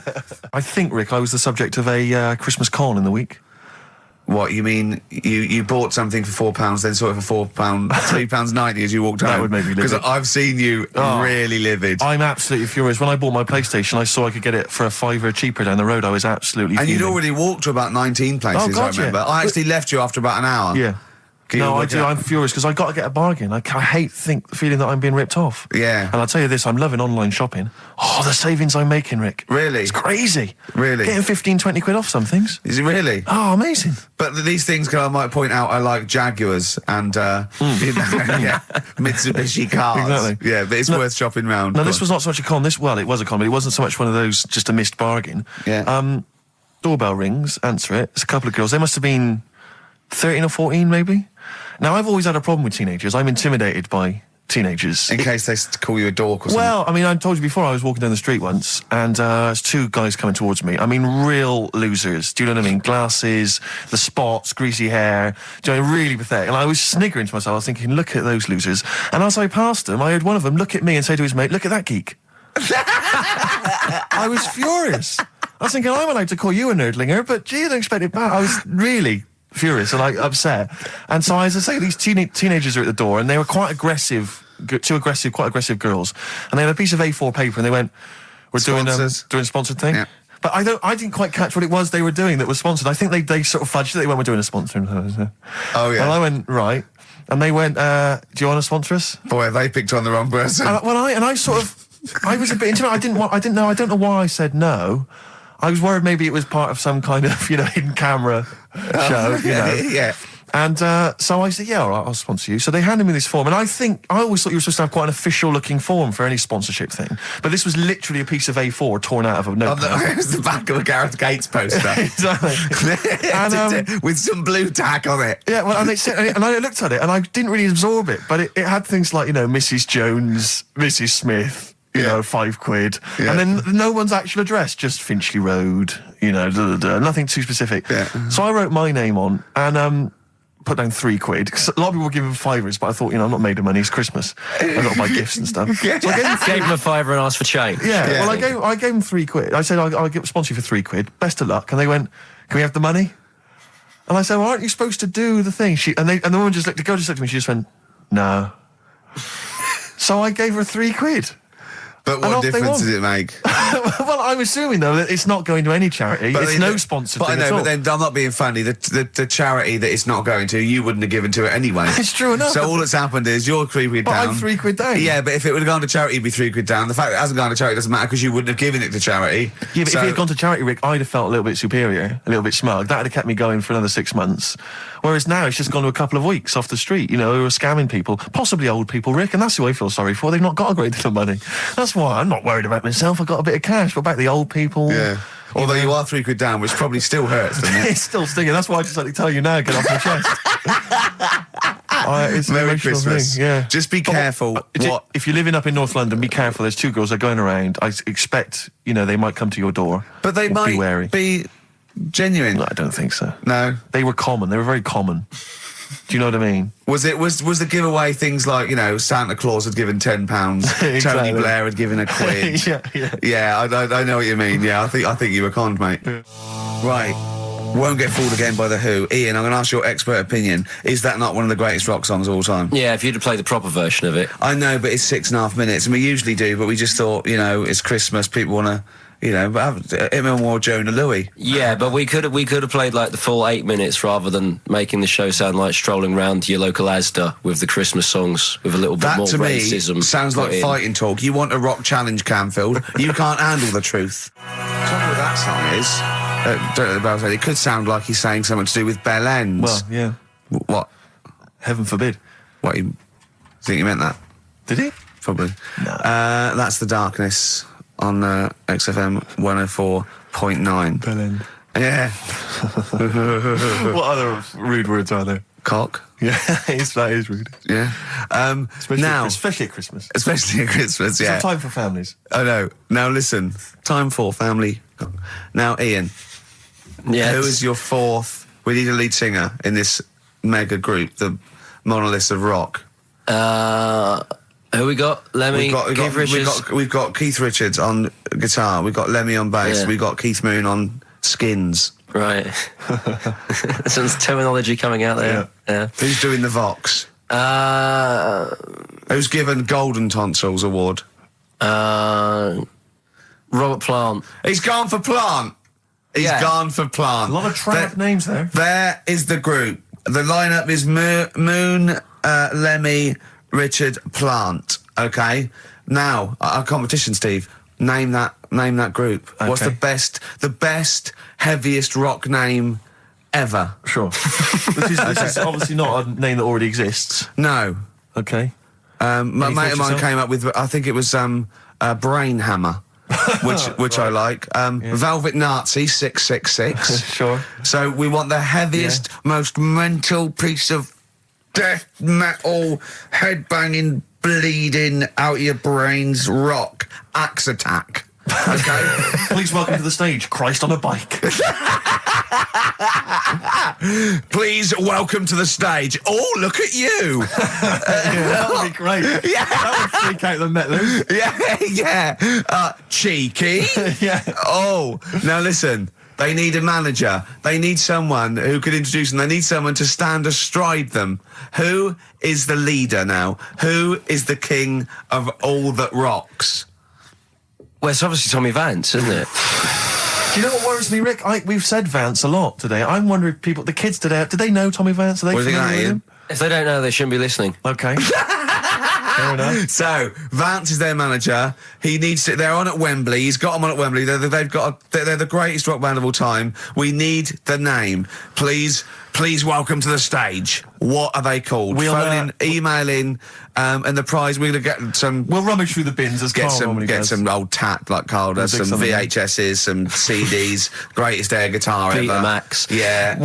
Do we need to give out the numbers and stuff? Well, you can email, don't can't get them to phone in. You don't want to talk to him, Ian, seriously. No, you don't want to, you know when, what's his name says to Agent Starling as she's going to meet Hannibal, don't let him inside your head. Yeah. Don't talk to the listeners, Ian. Exactly, it's very much the same thing. Please don't I'm a bit concerned that my email's going to be besieged by people sending you links to how to clean out the bidet. Well, that's all right. But what's the most mental head bleeding, banging brain hammer operation this band can be called? Call in, Rick. Because it always amuses me. I know it's cruel to put you on the spot, but some of your former band names have always amused me. Well, the worst. The worst one. Right, I'll just leave this. Ricky's had a number of bands over the years. What was the worst one? Ready? Get ready to play that record because I don't want any aftermath. No, hang on, before you tell me, what was the one? Because these pictures of you, like when you were New Romantic, keep on being published. That was Shauna dancing. Yeah, but someone... That's pretty bad. But someone told me, they were like, oh, ask him about when he tried to be Bon Jovi. Can you imagine such a thing? I know the name you're thinking of. Right, here we go. Play the record. Immediately I say this. Ready? The Sacred Hearts. Play a record. Blur on XFM 104.9. I forget the name of that track, but it's good. Good song. Thanks very much. Oh, good song. Yeah. Oh, right. I just thought you were complimenting giving his opinion. Right, go on. The what? Are we still on the air? Yeah. What are we doing? Merry Christmas. We got someone on the line. Oh, right. He's here. Who's that? Ricky. Yeah, go on. It's Jonathan. How are you? Good. It's only TV's Jonathan Ross. Ross, turn your radio down, you idiot. I'm here. I like to, I haven't got a radio on. What are you talking about? We can hear the feedback. Well, I haven't got it. It's not my fault. It's your incompetent radio station. And also, didn't you hear we said don't call in, we don't want to speak to the listeners? I'm not a listener. I'm a visitor to your shores. I'm special. You know that full well. I know you're special. Right. Yeah, exactly. What have you got a name for the band? Yeah, you ready? Yeah. Blump. B-L-U-M-P. I tell you for what, you can't have a normal word. If it's the monolith band of all time, if it's the big, you can't have a regular word. It doesn't make sense. How can you have a regular word? All these ideas you've come up with are rubbish. You need a word which only stands for that one thing. No one's heard it before. No one will use it again. Blump. I can't help but feel that that's a more appropriate name for maybe one of Ricky's bands. Yeah. I love seeing that picture of him in that band. You see it everywhere these days. He was like a girl. He was like a little girl in a suit. It's like a little dyke at a wedding. What was that? That's got to be the kettle calling the pot black, surely. I've always got nothing but 100% heterosexual. We're not sure about. There's not anything wrong with it. I know that, but look at you. I actually had to get that in. There's not anything wrong with it. I'm Jonathan Ross. Oh dear. I was thinking the other day, right? Oh, yeah? The Comedy Awards. Yes, sir. You didn't have to say some awful things about poor celebrities, poor has-been celebrities with coke addictions and fat lips and faces that where surgery's gone wrong and everything. And when they're on the show, they're going, "Oh, you look lovely." Yeah, I'm nice to them. Well, I'm nice to them to their face, but obviously when I'm not with them, I like to let my true feelings be known. What's wrong with that? That's how everyone. Well, I'll tell you what, you can get anything off your chest you want on this show. Any celebrities you want to talk about? There's no one listening. Yeah, it's just between me and you. A lot of people listen. They listen to my show, and after they've had a few hours of good laughs, they like something bland to just cool them down afterwards. So they flip over. We know this happens. Did you mention my DVD on your radio show? You know what? I forgot to mention it. Christ! I meant to mention by the office, but I forgot to mention it. And then I thought afterwards, it's not like he needs the cash, is it? It's not like he needs it. It's not like it is, but he's probably earned more money in a shorter space. You're like a lottery winner, and you've got about as much taste. You're like one of those burglars who's won the lottery. I am. I'm dressed like an Albanian window cleaner at the moment. Burglar from Reading who won the lottery, and now he's fritting it away on what? I do feel sorry for my neighbours. I've moved into a really nice place. I feel like it's the hillbillies. No, it's nice he's moved in though, because it's nice. He's given them something to sort of talk about behind your back. You've united the whole block. Right, go and play with some Japanese wind-up toys now. I'm going home to play Mario Double Dash with my son. It's going to be a good afternoon. I phoned you once after I finished my show. It was about 5 minutes past 3. Yeah. And I don't mind if you I said, how you doing? You went, it's brilliant. You said, this is what you said. You went, everyone's out. Jane's taking the kids out. I've already masturbated twice, and I'm playing with a new Japanese toy. I'm masturbating now. Play record! I just wonder if there's one more contender. I don't know who this was, Ian, that phoned in with it, but possibly it's topical. Deathly Hem. Yeah. Deathly Hem. It's brilliant. Oh, it's Deathly Hem. Please welcome to the stage, Deathly Hem. It's Deathly Hem. Who's that? We've got to give it to I don't know who that was. Oh, but, well, if you came up with Deathly Hem, email again. Deathly Hem. It's the greatest name for the greatest rock band of all time. Will you please welcome to the stage, Deathly Hem? It's golden tonsils. Isn't it? I went to, I was going to go see him once at the Camden Underworld about a year ago, and they had this sign up, right, saying that Graham Bonnet, who sang that song, had cancelled, right, and it said, God willing, he'll be performing tomorrow. And just in case you thought he cancelled because maybe no one bought any tickets, the doctor's certificate was beneath the cancellation sign. Brilliant. Well, we've sung that a couple of times drunk, haven't we, Ian? Oh, but, at the top of our voice. We have done it. It is the best ever. Yeah, it is. Ben has won whatever you're giving away. Yeah. Ben came up with Deathly Hem. Yeah, Deathly Hem. Yeah. I mean, if you are in a rock band and you're looking for a name and you think you deserve that name, then, you know, write to us. We want to know that you're really heavy, and Ian Camphor would officially hand over the deeds of the name Bethlehem. Deathly Hem? Deathly Hem, yeah. Deathly Hem. They only play at Christmas. You only play, like, big venues at Christmas, and it's all things about, like, fighting, like, good versus evil, and God versus the devil, and you got to write songs like that, yeah. Deathly Hem on XFM 104.9. Perhaps that the debut should certainly be a concept album based on the Nativity play. Yeah, Nativity, yeah, that'd be just good. the whole kind of Old Testament in kind of rock form. Yeah. With, like, it'd be extraordinary. It's the battle for humanity. Yeah. It's called Humanity Manatee, and it's a fight in the ocean of hell. Yes, sure. Yeah. Sure. Yeah. I'd like to see a serpent. Maybe pictured There'd somewhere. Be a serpent, in isn't it? Track 4. Track 4. Yeah. I think we should give massive props and suitable regards to Ian Camphor. He's come in, he's pressed the buttons. He stood in for an idiot brilliantly. He has stood in for the retarded. It's a shame that you've not displayed some of the usual incompetence that we've come to love and expect from Karl. It's a shame. Okay, well, you are the greatest DJ in the world, though. The way you sort of like drop press these buttons. But you know. Every time I've pressed a button off air, Ricky's been going, "Oh, what great DJ!" It's great because he ends it. It's just brilliant. I mean, we're lucky if we can talk with the mic on. That's the title, not talk over a record. We did some great links during the ads. Yeah, and of course, Jonathan Ross masturbating live. On air. Just looking back at some of the highlights of this You don't get that on Capital Gold, do you? Like Tony Blackburn getting a call from Fluff Freeman going, all right, mate, I'm knocking one out. Yeah. Well, have a lovely Christmas. Have a bloody great Christmas, mate. Have a bloody great Christmas. It's the best of next week. Yep. The best of the last few weeks with some tat, you know, Carl's put together. We're back in January. We're playing some of our favourite songs of the year. I'm looking forward to seeing Pilker's tan and pictures from his holiday. Covered in ash from the beach. Yeah. And we're back on the 3rd, I believe. But Ian, do you want to introduce one? This is Ian's choice for the day. Yeah. We'll see you next week in spirit, and then we're back on the 3rd with Pilkers.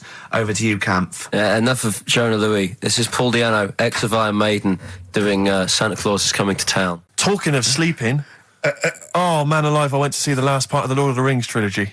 Why? Well, it's like a family thing now. Every Christmas, my family and I have been going to see the Lord of the Rings, the next instalment. It's like a family thing. What will you do if they keep making them? Oh, I'd say I've wasted now about 10 hours of my life with that tripe. You can never get that back. I can never get that back. That's what Peter Jackson owes me. 10 hours now he owes me of my life. It is absolute drivel. Well, I know. We've said this before. I don't want to harp on again about it, but I cannot fathom why everyone is so excited and loves these films so much. Like you say, people review saying it's the best film ever. I think this is the greatest movie I'll ever see. And I don't...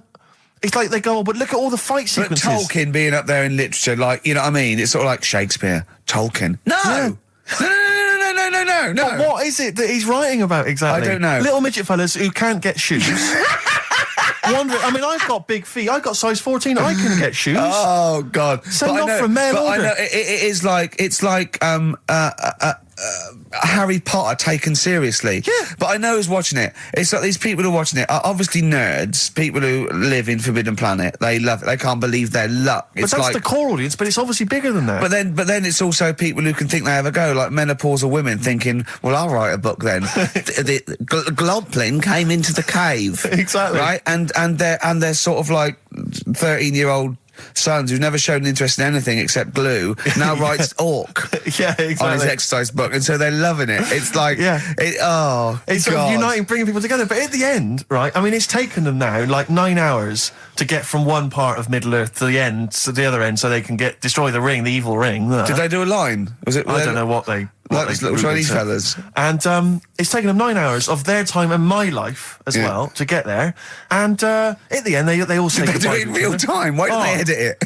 I mean, that's what it felt like. It really, it can't have, it must have taken them less time, you know, within the sort of logic of the book to get there than it did for me to watch it.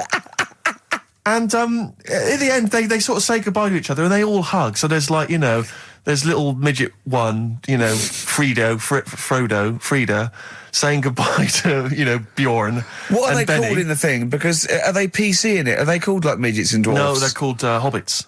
Oh, are they? Yeah. So we should call small people hobbits from now on. That's what they are, just to make it kind of topical, and they'll like that as well. Give them sort of, you know. So if you make see a them little, bit on the interesting. way home, if you saw a little Midget fella. 4-foot midget fella, just say, excuse me, hobbit. Yeah. Okay, that's Call fine him then. Frodo. Right, Frodo. He'd like it. He'd love it because everyone loves the Lord of the Rings. They love apparently. it. No, everyone But loves the Lord of the Rings, In yeah. the end, if you ever get to the end, they all hug each other. They say, well, basically Frodo has to say goodbye to all his other little fellas, and so he's hugging them. I don't know how many of them there are, and he's hugging them, right? And it is the most interminable thing I've ever seen. It's like the music's playing. They look into each other's eyes. He hugs them. He hugs. They pull back. They look at each other again. That's like, we'll never see each other again. Then he hugs the next one, and I was just screaming. I was thinking, hug, just one big group hug. Yeah. Then we can get out of Like it. an American football team. Exactly. Just go, And then go off. yeah, knock Not heads. each individual one. I mean, it's Oh. dragging on and God. on and on. And apparently on the DVD, there's like an extra sort of 20 minutes of extra footage of scenes he's cut out. Who's watching this tripe? Who cares? I don't know. I genuinely, Have we lost some of our popularity by slagging off Lord of the Rings? I don't care. Screw them. If you love it, if you can't live without Lord of the Rings, screw you. I don't want you as a listener. I can't fathom it. Really, Rick, it's not like I'm trying to be wayward or controversial. I can't get my head around the popularity. But doesn't Harry Potter annoy you as well, though? Yeah, but at Adults least it's reading kind of that on over the in an hour tube. and a half. Is it? I haven't seen it. And I went to the toilet 3 times during the course of the film. Really? It's unbelievable. The woman sat next to me. Sexy stuff in it, was there? Some of those little pixies with the pointed ears. It just took me back to, you know, Mr. Spock. Oh, all those glorious days. But Oh, dear. it really is just. I mean, have you seen any of them? You've not bothered. I've seen one, and it was long, and I thought it was nicely filmed, and I thought, well, okay, I'll just get through it. I even think, you know, it was just a list of, and here come the orcs. Exactly. Right, okay, we see the orcs now. Yeah. But it's like people go, look at the amazing fight sequences, the amazing immense battles. And it's true, he's got thousands of actors and stuff on horses, brilliant. But I'm not impressed by good time management. No. Well done, he's got all those people together, he's orchestrated it, well done. But Yeah. it's got to be more interesting. My friend summed it up. He said the Lord of the Rings films, they're like the film equivalent of an Enya song. Yeah. And that to me is exactly right. Lots exactly. of billowing dresses, slow Yeah. musical moments. That's good. People riding majestically on horses. Enya. Constantly riding majestically everywhere. Dido's taken over from Enya in that. Well, So possibly I've got so. a confession to make. Go on. I like that latest Dido song. Oh, play a song. Let me just, I I've got to talk to you about it. I thought I'd never. I don't Rick, know what's what to going on? say. Let me explain something to you about Dido. Oh, God. Snow Patrol and Run on XFM 104.9. Yeah, not bad at all, not bad at all. So everyone had a good Christmas, though, yeah? Really? Carl, even though it was like a little bit Lanzarote, it was a nice Christmas. Yeah. What was the book you read, by the way? Someone just emailed in and wanted to know. What was the book you read? It was The Governor. The Governor? Yeah. Right, okay. Did you buy Susanna a gift in the end? Which you surprised her with on Christmas Day? Yeah, after that show that we did before Christmas. Yeah. I was walking home thinking, might as well treat her then. Yeah. Went and got her a necklace. Nice. Actually, she said she wanted a necklace, but I didn't know which one, but went and got one. Yeah. And she was happy with that. Yeah. That shut her up. yeah. But, yeah. And did she get you something? a gift back? She did get me something, yeah. See, we knew she Of course would. she would. Yeah, but the thing is, right, she got me a little Game Boy Advance to take on holiday because she Brilliant. knows I get bored. Lovely. Right? So that was good, but I was like, hang on a minute. I know how much I spent, Oh, and I know how much these are, right? But I was clever though. When I got to the airport, I bought her to get me an extra, get her to bought me an extra game for it. Yeah. Got the value. Of course. When you were growing up, did you wait to ask your mum for sweets right at the counter so the woman would embarrass her into getting you it? What, you mean just slip it in the basket? Well, no, just wait till there's some, a stranger watching before you ask for sweets. Mum, can I have a Kinder Egg? Did you sit in front of Suzanne when it got to Suzanne, can you get me something else? Because remember I spent more on that necklace than you did like Game Boy Advance. And the woman in Dixon's goes, oh, you better get him something else. And she goes, oh, bloody hell, all right then. Nah. She did well, though. You know what I mean? She's done well to keep you, hasn't she? Done well. Because you're such a find. You're quite a catch. Yeah, she must wake up every morning and go, ooh, I am the luckiest girl in the world. Well, she told you that the other night. What? She said the other night how good it is living with me. Oh, yeah. I said to Suzanne, it must be great, because I only see him 2 hours a week and I like to squeeze his little head. You can do that all day, every day. Does she ever squeeze your head? No. No? No. It's like that thing, though, isn't it? It's like when you work in a chocolate factory. You get sick of it, don't you? If it's there all the time. Yeah, she must think, well, I could squeeze that head any time I wanted. It's not worth it. I just, yeah. What about your Christmas? My dad, I'm wondering if you're turning into my dad, because he bought my mum a bracelet. He won't mind me talking about this, because he said you'll probably talk about this on the radio, and you're right, Dad, I am talking about it. He bought my mum a little gold bracelet, lovely gift, you know, it was a lovely thing, and she opened it, she loved it, and everyone thought, what a great gift, lovely gift. He wouldn't stop talking about it. He wouldn't stop talking about the gift he bought. He kept on grabbing my mum's arm and showing it to people. Look at that. Look at the gleam on that. The gleam! Steve, look at the shine on that. Look at the gleam there. Look at that. Gleam! And do you know what he said, the great thing about that's pure gold. He went, it's an investment. That's an investment, there. It's gold, you know, it's always worth something gold. I love that when people get a gift and it goes an investment. I love it. But what, not only does it sort of take away any of the romanticism of it, but it was the way he constantly was talking about how great a gift it was that he bought. I haven't heard the word gleam for 30 years. Look at the gleam on that. The gleam. Look at that, look at the sparkle on that. And look at that, it looks like rope. That's what he kept saying, it looks like rope. It looks like gold rope. And he just can't. I don't know. I heard he disappeared. We were opening gifts. He went disappear. I could hear him in the kitchen going, thinking about that's pure gold. That Elaine, that's pure gold. I might melt that down. Yeah, John, next door neighbour. John, look at that. Look at the shine on that. That's great. That's brilliant, though. But it's just it sort of undermine the gift a bit if you keep on droning on about how great it is. If people enjoy giving, that's nice, isn't it? And you got to, you know, what did your mum say? She loved it. She couldn't get a word in edgeways. That's a step up from a jar of coffee, though, isn't it? It is a step up, yeah. That's good. Oh. What about yours? I didn't get my mum and dad anything this time. No, because I'm always treating them anyway. Whenever if they need a few quid, if I can help them. Well, you are the gift that keeps on giving, Carl. No, but don't just go giving anything just for the sake of it. You know what I mean? Wait for the time that's right, sort of thing. Just because it's Christmas. Because... yeah, I mean, there's no better time, is there, really? No, I just was going to say my mum and dad didn't get me anything, but they did. What did they get? But, just some money. Mm. But, I'll get them something when the time's right, do you know what I mean? They always need bits and pieces through the year, so... Yeah. I'll look after them. Sure. But, it was weird being away on Christmas. Has anyone got caught onto the fact that, you know, they leave groceries in the telephone box near your dad yet? No, that's still going on. Is it? Going on, yeah. Oh, that's fantastic, isn't it? That is just fantastic. So when he needs a loaf of bread, pint of milk, just goes down. Does he ever give that as gifts? Now listen, are we doing the film thing in a bit? Oh. Got more prizes. Yeah. Is it better than Rockbusters? It's all right. I did it in a bit of a rush because I was only in yesterday, wasn't I? Sure. Well, yeah, if you take 3 holidays a year, then there's not enough time for the work. Me and Steve like to, you know, put our priority into, you know, doing the work, coming up with a good product, and getting a holiday when we can. You know, I haven't really. I'd love a holiday, Rick. You know, I love a holiday. But I don't do the holidays for me. It's for Suzanne, isn't it? She's the one who likes going away. With you? I'll just go, so I'll go with her, do me bit. When you were playing Game Boy, right, and you'd looked in a hole, and you were reading your book, what is she doing? She'll make things seem more interesting to me.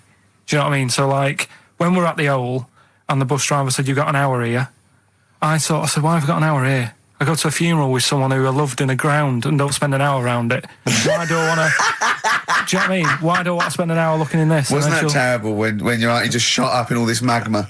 Yeah. That was terrible, wasn't it? That was the worst funeral you'd ever been to, wasn't it? But she'll I'll tell sort you, of... that would make funerals more interesting. If they just... It was a cremation and a burial. Yeah. You just put them in a volcano and they go 2, 3, here they go, whee, up to heaven. I was having a conversation with my flatmate about songs that would be inappropriate to have at your wedding, at your funeral. And Horny, surely is one. It, yeah, was what we were thinking. Really? Yeah, that was the first one we came up with. I'm horny, horny, horny, horny. That was the first one we came up with. Isn't Robbie Williams' Angels one of the...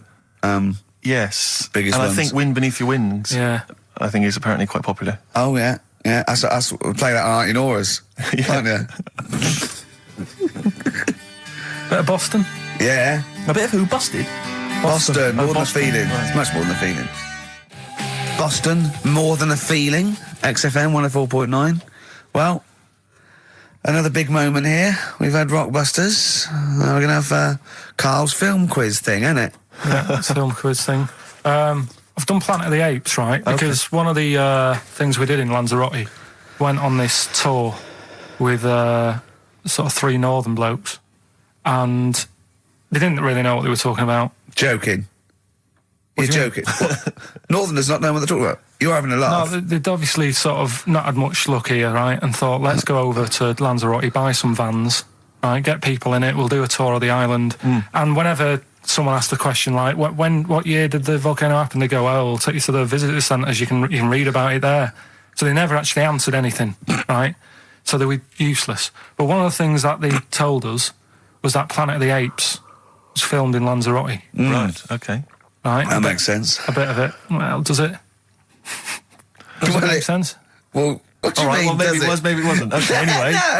No, I mean, if they wanted to show sort of an Aaron, sort of barren, sort of post-apocalyptic sort of subject, choose where you went on holiday. Yeah. Obviously. Yeah, but when we were there, well, he took us to this sort of beach, and I said, "Is this where they did it?" And he was like, "Yeah." I said, "What? Right there, yeah." And I watched it, and I couldn't see where I was. Yeah, you know that if you watch a film from 1968 and you've been to the same place, you're not going to feature. You're not going to see you in the back walking along the beach. It's a new one, new Planet of the Apes. Oh, the recent Planet of the Apes. Yeah, that's what they said. Yeah, right. So I thought I'd sort of. Now that sounds a little bit more far-fetched. I'd have thought that was probably a lot in Hollywood. Yeah. Well, anyway, is this the current Planet of the Apes or the old one you've done? Current Planet of the Apes. This is the recent one. All right, there'll be a question at the end of it, so listen on that. Is this entertaining to anyone, this? I mean, just take the last 4 minutes of conversation. But seriously, Rick, who cares? I don't. Do you? No. I don't. DVD's selling well. Exactly, what do I care? All right, go on then. All right, so Planet of the Apes, question at the end of it, listen and win some stuff, all right? Hey, where am I?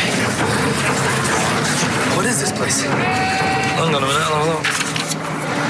According to the Lanzarote guide, we've been dropped off at the volcano bit. Apparently there's 36 volcanoes here to be seen. I hope you don't mind my saying, but this is a waste of time. I know what you mean. Don't know why they need 36 volcanoes. Just keep one. Fill the rest in. Like a car park or something. Excuse me, guide. Why's the bus drops us off here? What's so special about this place? Well, according to our holy writings, that is where creation began, where the Almighty breathed life in the time before time.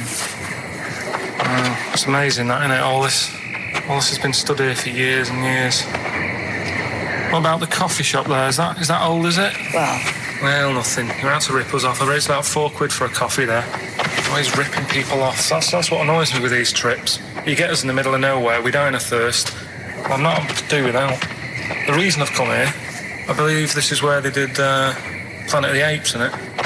Love monkeys. Especially the ones in Planet of the Apes, because they talk and that. Talking monkeys can't exist. Joking, aren't you? Of course they can. Getting up to all sorts of stuff. I read about a monkey the other day who worked on the railway.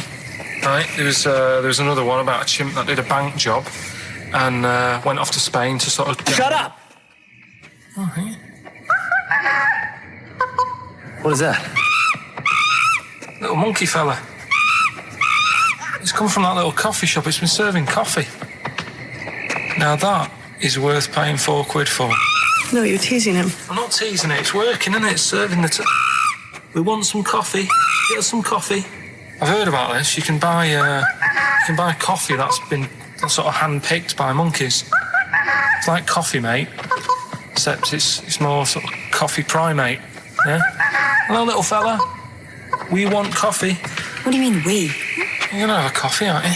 What else are you gonna do? Go and look at another 35 volcanoes? I'm staying here, I'm having a monkey coffee. It's brilliant. You find this amusing? Jesus, it's a talking monkey. Right, mate, have a couple of coffees. Don't start now. We're off duty. I'm starving. What do you mean you're off duty? Have you bananas later? Just get us a couple of...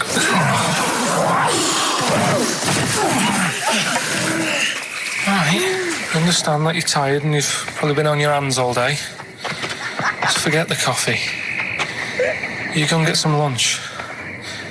After you've got some coach, you lazy ass. You damn human!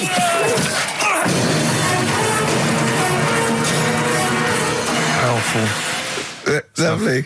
Excellent. So, what's the question? If you've been listening to the whole show, how many volcanoes do I think's on the island of Lanzarote? Okay. Yeah. I might have it wrong, what I've been saying, but it's roughly around that. Yeah, so what have you been saying? Yeah. Yeah. All Brilliant. right. Ricky.Gervais at xfm.co.uk. You're more likely to win the prize if you leave your address on the email. Yeah. Because otherwise we can't really be bothered to phone people or email them back. So, Good point. Put your address on there and you could win some crap. In a jiffy bag. Carl's theme tune there by Placebo. Special Needs on XFM 104.9. All right. New Year's resolution, Carl? I don't know. I don't do it. Really. So what about something like, I don't know, start smoking? Do you know, there must be something. No, it's a waste of time, isn't it? Don't bother with that. Right. You, Steve? Yeah. Me, no, I've never really made any New Year's resolutions. I just be good to people. Just treat everyone as you want to be treated yourself. Give to charity. Hate crime, racism, famine, sexism. I know you're going to keep to all those, except the give to charity. That's... Me and Carl find that a little bit hard to believe. Never going to happen. Well, you've always got to break at least one of your New Year's resolutions. Yeah, exactly. Yeah, well, I think I'll be nicer to Carl. What about learn more? I was thinking that. I want to learn more. I'm always teaching you stuff. I watched... I'll tell you what, Christmas telly was dreadful this year. I don't know if I've hit that age where I think... But I think consciously I thought this is worse than usual. Yeah. And I ended up watching Discovery Channel and History Channel again, and I watched 4 episodes in a row of this fantastic documentary, 1418 War, narrated by Dame Judi Dench, and it's brilliant. I just can't get enough of it. I hated history at school, and now I want to know everything. Yeah. And I think that's mine. Learn all the stuff about stuff. I like learning though. I always say that to you. I'm always looking up stuff. When I was on holiday, even though it was sunny outside and they had big holes to look at if I wanted to, I stayed in and watched Discovery there and was watching stuff about scorpions and that. Yeah, what did you learn? Well, nothing, because it was all in Spanish. But I just watched it. What I found out, right? What I found... Scorpions, I get it. It's only about poison you get with. What I don't understand is with scorpions, right? They have like this sort of weapons, don't they? They have the poison and stuff, right? Yeah. Which can kill a man. Yeah. But there was a couple of little animals and that were its sort of enemy. Yeah. And it stung them and it didn't kill them. So what's the point? Well, firstly, not all scorpions kill a man. Some of them, this one did, they said. Yeah, well, they range from like bee stings to so much venom it can take down a horse on things like spiders and snakes and scorpions. So it depends. But a scorpion that will kill a man would kill a rabbit. So I don't know what you're talking about. No, there was a snake that it stuck its thing into and some sort of beaver, and they were just like running about. There's nothing funny about that, so why are we laughing? Well, the snake wasn't running about, was it? Well, it was slithering about a bit. Yeah. What was the beaver doing when the snake... Just sort of... I think it ate it in the end. What? Ate what? Ate the scorpion. Just wandered off. Well, it wasn't a beaver. So there you go. There's no that. way it was a beaver. All right, an otter. This is what you pieced together from a show in Spanish. Well, I'm just saying though, how come he can't kill something that small, yet there's someone on holiday that's no sort of danger to that scorpion, we're not going to harm it, right? And yet it can kill a man. So you say, but I don't believe it. Shut up, mate. Seriously, this is gobbledygook. Taught you something again, though. That's what I'm saying. No, what have you taught us, though? What is that? What is the fact that's come out of that? A scorpion can kill a man, but the beaver was dancing with a snake. Then you do that That's all the not time, a fact. though. That's put not a everything fact. Down. New Year's Eve taught him something, right, about dead people. No. You know, the things that taught me, I was saying you're talking shite. He says they found out your soul weighs an ounce. Your soul? Yeah. Your soul weighs an ounce. Right, who found this out? I read it. Your arsehole weighs an ounce. Yeah. There's no such thing. A soul weighs an ounce. You're talking drivel. All right. Have you got any monkey news? So what did they do? They measured. They weighed someone who was alive. They will wait for you to die, then weigh you again. There was someone You've lost an ounce. Yeah, our soul, it must be your soul shooting off to heaven. It was someone who was really ill, and they said, we can't do anything for you here, but we've got a bit of an idea that we want to do. We've been wanting to do this. Stuck him on some scales. He said, right, you weigh 9 pounds and an ounce, or whatever, because he was wasting away. He died, 9 pounds. Right? Fine, well, that's proof if proof be needed. Nearly got to wrap it up. I think we've got to do the Rockbusters winner and give someone those lovely prizes. Monkey news, then we're out of here. We'll maybe come back, maybe do some Christmas specials. I don't want to make any promises. Right then, first one. Chewing breaks. Fishing for a dream. That's what we're fishing for, isn't it? We're fishing for a dream today. What's that mean? Poverty. I don't know. I don't know what I was talking about. It doesn't matter what you're saying, Rick. No one's listening. No one's listening. Well, we've got to finish anyway. Think about the fact that think how small our percentage of listeners is anyway. Anyway. And then you two are on stage at the moment. This is like broadcasting during Christmas dinner. This is the same. It's just on the hospital radio. Yeah. Yeah, exactly. Where everyone's got an iPod for Christmas. Yeah. On the ward. yeah. Well, we've just got. We're going to go through. We're going to go through now till 5:30, and I've got to rush off. I'm afraid to Live 8. Don't apologise, mate. When people see the glam that you're bringing to that event, they don't even care about the people introducing it. Comedians going, ladies and gentlemen, just get on with it. No, I agree. No, I've got a good joint here. Two blokes will get on with it. Bring on Madonna. But we're going to give it to them, Carl. We're going to go through to the end. We've done everything we have to do. Monkey news. The final monkey news of the year, possibly. It's been a joy. I'd just like to say, on behalf of myself, Steve Merchant, and this little bald mank, it's been a pleasure. Yeah, speak for yourself. Yeah. I feel drained today. Do you? Go on. This is the strangest radio show in the world. Yeah. Isn't it? Yeah. Because when we can do that, we can talk about this and go, I feel drained today. Just like he's not, like no one's listening. Because that's the sort of thing you say socially and no one listens. Like just when you're watching up, I feel drained today. It's rhetorical. Yeah. You're not expecting anyone, not even your loved ones, to go, oh really? They just go, that. But to do it live on air, no one's listening. What I mean is just give us a jingle. But the exactly. But the truth is, the contempt we have for our poor listeners is unbelievable. But the truth is, the listeners aren't listening, and we don't want to be here.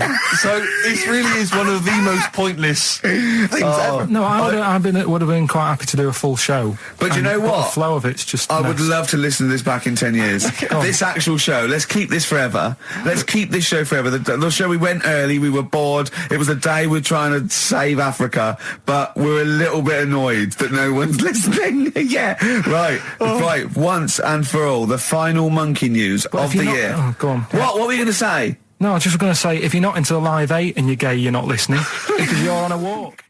Game went on for hours, right? No one's listening. The terrible thing is that not even we're listening to Carl now. I know. Literally no one is listening to Carl. Insulting. There was a lot of smoking going on. It's going on. A lot of eating and nuts going on. That was a bit weird, because they don't normally get through as many, but for this night... So, come on, let's just play Bruce.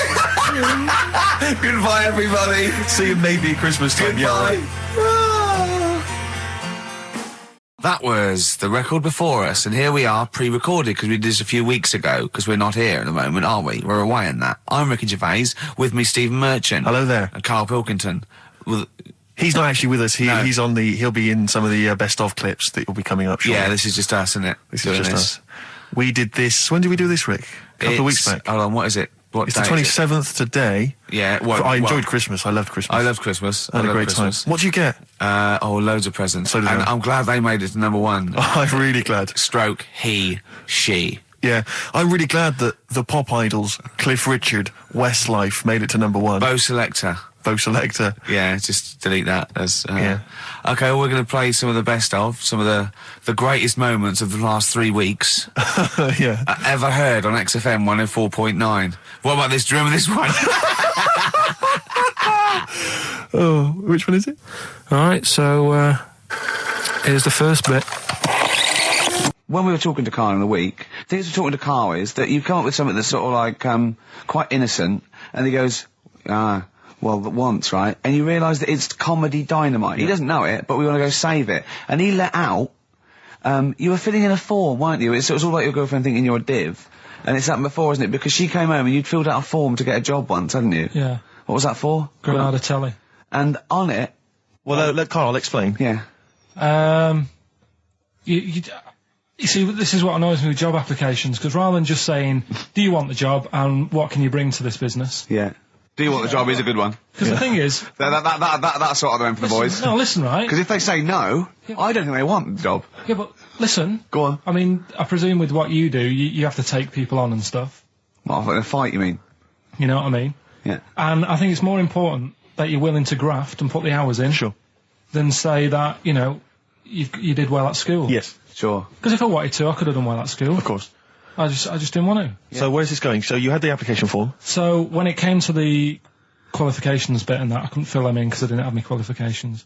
And it was also asking about your languages. And I put down English quite good. English quite good.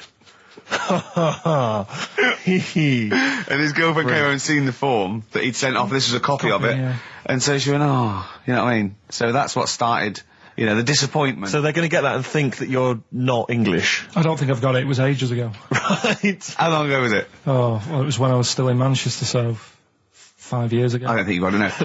I think you'd... That could be a long list. I mean, there's probably a lot of admin problems in that organisation, but they probably...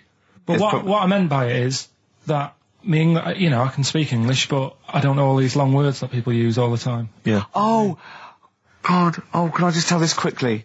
In the week, I'm talking to you now, the listener. Usually I don't. Yeah. Karl said, about embarrassing him on air and that, and he's worried about his education, and he was worried about not knowing long words. Like, we come up with any long words.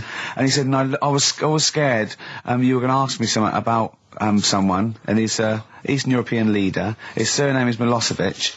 And Karl said, so I learnt it this week, and learnt it so you can't catch me out in case you start. I said, what? And he said, he thought about it, and he went, Flobodan Milosevic. Got the surname right, though, didn't he? So what's his name? Right? What's his name? That's how Bill and Ben would address this leader. How would they have said it? Flobodan Milosevic. What's his name? Slobodan Milosevic. Yeah. Well done. Chris Campling did a review of the show. Right. And basically said that Karl Pilkington is a creation of Gervais and Merchant. Well, if only that were the case. He said he started off saying he liked the show. Yeah. He was excited. Said it was a good show. A lot of the jokes... I'm already questioning his critical faculties. Yeah, exactly. And basically said that we didn't contribute much, or seemingly didn't seem to contribute much, and we couldn't sort of like ad lib or anything. We just laughed at, particularly me, laughed at Karl Pilkington, who was coming up with some, quite funny stuff. Yeah. Right? But then he does a twist on it. He goes, but the thing is, we're the puppet masters. He's a created person. We've created the persona Karl Pilkington for our own amusement. Right. He bases this on simply that we talked about... What was it we talked about? The Chinese not aging well, and he heard him talk about that on my DVD. But clearly I say, Karl, remember when you were talking about that? It's a news, or remember in the week, and so he thinks it's all scripted now. Imagine if this show was scripted. I'd be ashamed. Yeah. If this show was scripted, I would send back the BAFTAs for the actual shows we've written, and I would say... I'm having a go at Chris Campling. He's nice about our other work. He likes The Office, and he likes my stand-up and everything, and he likes the show, but he's saying... Because we're not spontaneous, we scripted this and invented Karl. So he's like, we've invented another Gareth. If we had created Karl, I would not have squandered a character that good on this poxy radio station. Absolutely. Also, does he know that we spend about 3 months on half an hour script? So how long does 2 hours of drivel? But the main thing is, as if this could be scripted, it's dreadful. It's shocking. Or maybe this is scripted. Hang on, you've lost me there. Let me just check the script. Maybe Chris Campling does not exist. Maybe I've made him up. I don't know what to believe. See, the name doesn't wash with me. What was his name? Chris Campling. Sounds odd. That's something that I made up, isn't it? Campling's almost like a joke. It's almost like a gay name, isn't it? Oh, he's a Campling. So I think this is scripted. Yeah. I think I've probably made this whole link up, and Karl is a creation. Campling, that's not a real name. No. I made it up. I should have come up with something better. Yeah. Sorry. Down to the River by Bruce Springsteen on XFM 104.9. So, that little fella in the Times thought Karl was just a puppet. We created him. He's an actor. What's his actor's name? Brent Hogwell. we got him from Spotlight. Brent Hogwell. This stupid, dopey Mancunian accent, he just puts that on every week. Yeah, exactly, yeah. Yeah, he speaks rather like Hugh Grant. Yeah. And we just got this whole world around him. We set a whole... What do you think about that? He had his head shaved, especially. Exactly, yeah. So, yeah, would he think that, maybe if he's looked online and seen me head, and he's noticed how round it is and that, does he think it's sort of been... morphed into that shape just for the show, just for 2 hours on a Saturday? Yeah. You spend 5 hours in prosthetic makeup like John Hurt in The Elephant Man.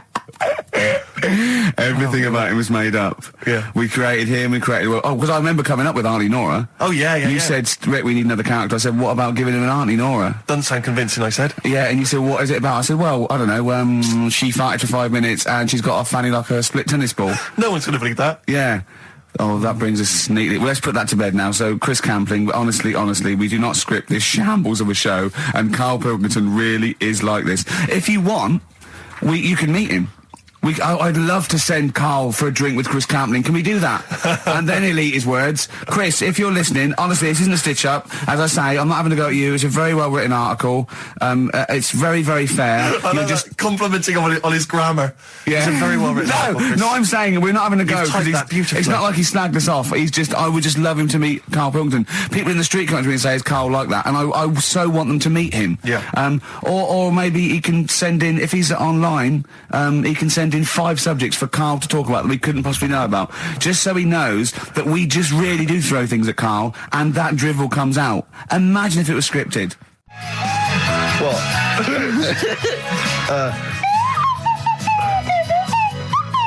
Someone's left one of those little things in here. It's brilliant, isn't it? It's amazing. What are they called, those things? I imagine they're just there. I was thinking of being in the front row at a Morrissey concert and going, can I just play along?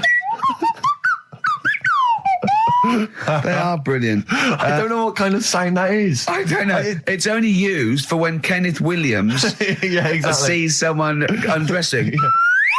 Yeah. That's the only time that is used, that noise. Exactly. That is brilliant. But it's like it was specially created for the Carry On films. Yeah, we need... I don't know what it is, but we need something when I walk in and see someone changing. Well, what about this? There is a Light That Never Goes Out by the Smiths. I phoned Karl up in the week, and I said, what are you doing? He went, well, even though it's one of my days off, I'm just doing some research on the web. Found anything that said, I'm doing science. And then he said, you can get wigs for dogs in Tokyo. That's his scientific fact. And I went, what do you mean? Dogs, if they need a wig? I said, if they need a wig, what? Dogs going bald? And he went, like, this is fine to him. He went, it's a stressful city, Tokyo. The world's all right with Karl. He's always got an explanation. I've only ever seen him confused once. When in Edinburgh, he looked out of his window one day and he saw a bloke putting a parking ticket on some rubbish. Yeah. And that genuinely confused him. Yeah. He couldn't work out, could you? It's a bit weird, isn't it? And the woman breastfeeding her 8-year-old child, you didn't like, did you? I don't like that. But the what's the name? Animals with wigs. I kind of thought, after I put the phone down to you, I kind of thought about it, thought, yeah, it's a bit daft, that. Are you sure he's not the ageing pop group? No. The Animals? But when you think, have you ever seen, like, a bald pet? No. It's weird. What do you mean? Because my mum, we had a cat, we used to get through loads of cats because we lived on a...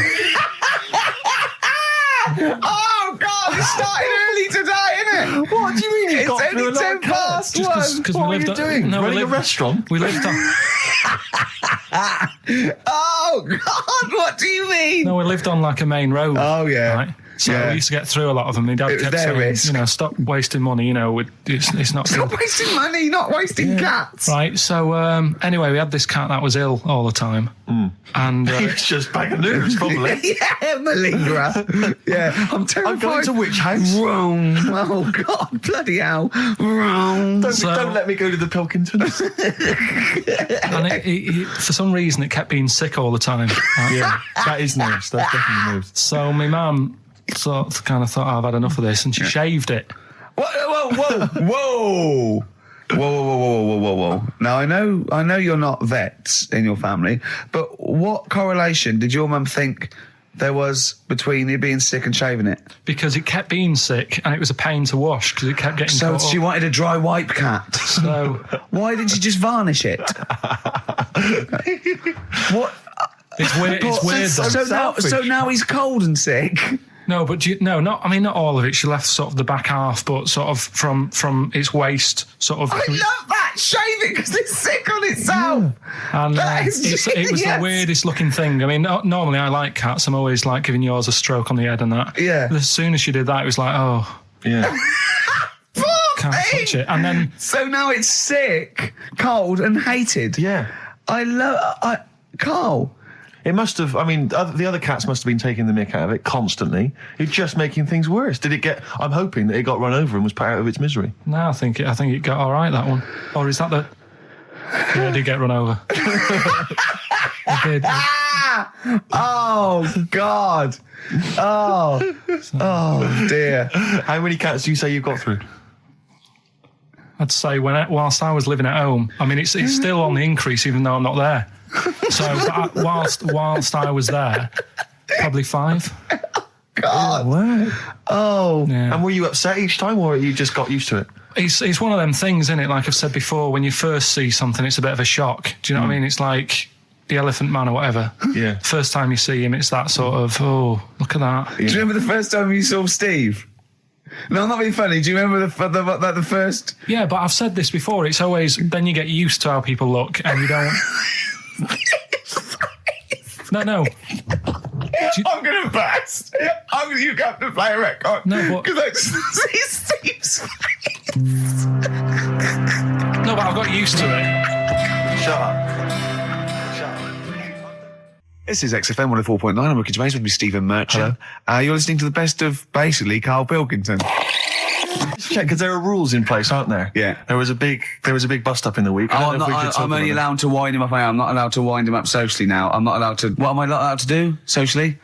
I think squeezing the head socially has been crossed off. Right, okay. And I agreed to that because it got to a head where, Carl was really upset and he was thinking of just giving it all in, weren't you? Yeah. Yeah. Why was that? Because you were just winding me up too much. Yeah. I mean, do you want to bring it all up again? I don't mind. What was I doing? It was just... I should say now that there was a conversation where we were all sort of really walking on eggshells. It was frosty. It was a conference call, and Carl was on one end. And I'll tell you, I was very much a media. I was very much a UN mediator. What do you think of that, Carl? It was difficult to sort of keep it serious when I'm saying stuff like, I'm sick of you putting a Burger King bag on my head. Do you know what I mean? Yeah. There's a part of me that's like, I can't believe we're doing this. What I like about it is that I'm laughing and going, well, I won't do that anymore. And he's going, you can still do it on air. And like today, I came in, I went to squeeze Eddie, went at 1 o'clock. I love those rules. Yeah. I love those rules. Well, between the hours of 1 and 3 on a Saturday, you can squeeze his head, you can put a Burger King bag on his... I can't wait. It's terrible. Oh, but dear. that all started last week as well, really, because I got in a bit earlier to do an edit for you on some track that had swearing in it, right? Yeah. So I get in early, he comes in, first thing he does is go to sort of squeeze me head. And my reaction was, not now, do it later. As if it's all right to do it later. Yeah. So that's kind of what made me think this isn't normal. We should just point out, when we say squeezing your head, what exactly does that mean? I put my hand on the front. I do 2 experiments, right? Yeah. One is the side, because you can crush an egg sideways, so I think that's more dangerous. Right. And I actually put my elbows out, and I pressed like a vice, and I really go for it until it really hurts. And the front one it shouldn't hurt so much. If my experiment's right, I don't know.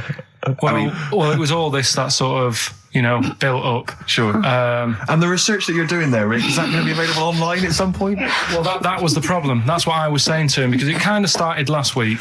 Well, it's been going on since we've known you. Yeah, really? Yeah, but I just upped it last week. It got out of hand a bit. I upped it to when I think it got to ahead on Thursday when I filmed it. That was it, yeah. That's right, yeah. I brought in a cameraman to film me torturing him, and there was some people from the 6th floor being shown round. Yeah, some management and that, showing probably clients round, sort of, they've probably been on all the different floors, same what all the different radio stations do. Fox. This is XFM, the sort of this sort of noise going on. Yeah. You see them all look down and saying, don't do that, right? Sure. They might want to spend a load of money. Yeah. Right? Yeah. And he's doing that, he's wrestling with me, he's filming it. So that's when I just thought, It's mad, isn't it? And then when we were having the argument on the phone, I was saying, has this been some sort of experiment? Yeah. He did. He said that, and of course I lost it. Yeah, but it's all good now. Do you want to squeeze his head before we play the next? I won't at the moment, because we've got to get on. It's not right, and that annoyed me as well. Because I was trying to find out where he was going. I was filming him. I was going on waiting for Carl. Told Johnny he's meeting a mate at 6, which annoys me on 2 counts. And I'm just doing it to the camera. So I'm gonna follow him and just turn up and go, all right, where you been? But then when I came in, he went, I'm meeting a mate, and he told me where it was. So I told him that spoils my fun. Of course. Because you'd want to just track him down. I don't want him to like it. Yeah. Which is pulled the rug under my carpet now that he's going to let me do. Do you know what I mean? It's just, it's a little bit annoying. Right. Is this talking about diets and stuff? Right. Go on. They've come up with a drug that they tested it out on a mouse. Right. They said it's a problem. Weight is a big issue in the world, and a lot of people are depressed, and that probably like Rick Waller. Well, I'm depressed looking at Rick Waller. Well, Oh. I mean, you could sort out Rick by, Jono is an old man, he's got loads of money. He's not old. No, but he's getting on a bit, right? He's about no, but my hang on a age, minute. What I mean is he does his own shopping, right? So I bet it's hard. What do you mean? Because he's like, how old is he? 35. Right? He's got loads of money, he does his own shopping, so when he goes to the supermarket and he passes, the sponge cake section, it must be tough when you've got loads of money to burn that you go, just one more. Yeah. One more. Look, we are getting close to libel here, I think. No. I'm saying how it is, because I've tried losing a little bit of weight. Have you? And it is difficult when you're in Waitrose and you see a little chocolate muffin and you think, well, one more and I'll do without. Do you like a little chocolate muffin now and again? Yeah, right. Is that your favourite thing? So the thing is, let him finish his point. So the thing is, right, now with Rick, he lives at home with his mum. So why doesn't his mum just say, I'm going to buy less this week, and if you eat it all, you're not getting any more? Yeah. That's sort that. Does he live a with his mum? sharp shot? I bet he does. So you don't actually know if this is true or not? No, but anyway, right? So this drug they've come up with. They've tested this on mice, haven't they? I'm worried if they haven't tested it on mice. Thank God for that. It's definitely been tested on mice. Definitely. They fed a mouse a load of cake. Yeah. Right? And it went a little bit chubby, and he said, right, stop a minute. And then they gave it this drug that makes you lose weight. Yeah. And its weight went down, but the only bad side effect was its eyes were popping out. Well, that seems to be fine then. Let's give it to Jono. There doesn't seem to be any problem. Oh, Rick should get some of that. Yes, Struth, Doc, look at these. Oh, Jesus, Jono, your eyes are popping out. That happened to the mice. Sorry? That happened to the mice. But what do you mean? That's the option. What do you mean that's the option? So I love the fact that your choice is either be like a fat, happy man who has the odd sponge cake, or a stick man with eyes on stalks. I mean, Steve's chosen that. All right, calm down. I thought we were slagging off Rick Waller and fat people. Sorry, Let's mate. have a go at the fat people before we start on me, Rick. Yeah, no, I didn't. I forgot. I mean, it's like... Yeah. Because I've got some issues and body issues. I know. But Rick Waller's grotesque, Yeah, sorry about that. I'm just a little bit weird. I mean, do you know what I mean? Yeah, should we play a song and... Well, I'm just a little bit offended. That's upsetting. Carl, have you ever logged on to Friends Reunited? It was the site that everyone was talking about last year. No.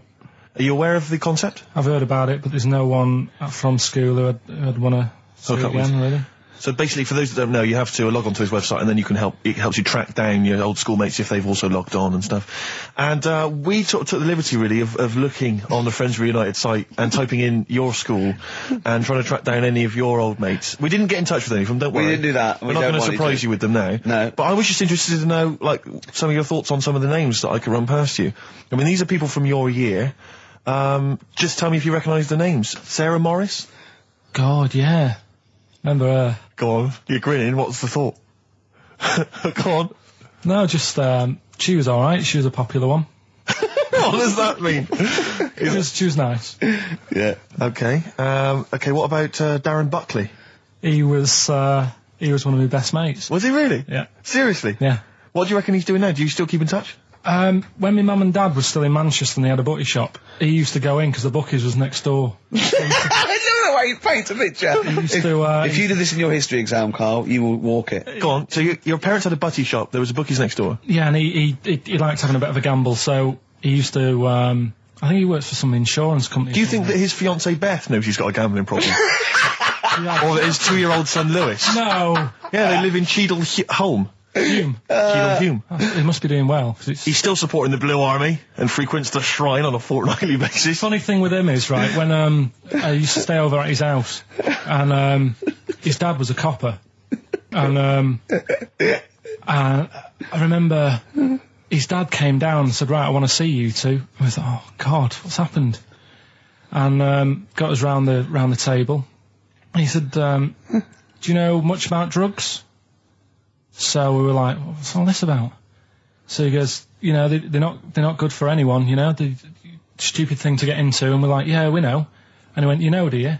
We said, yeah. He said, what's this then? And he'd found something in his bedroom, and it was a Skittle.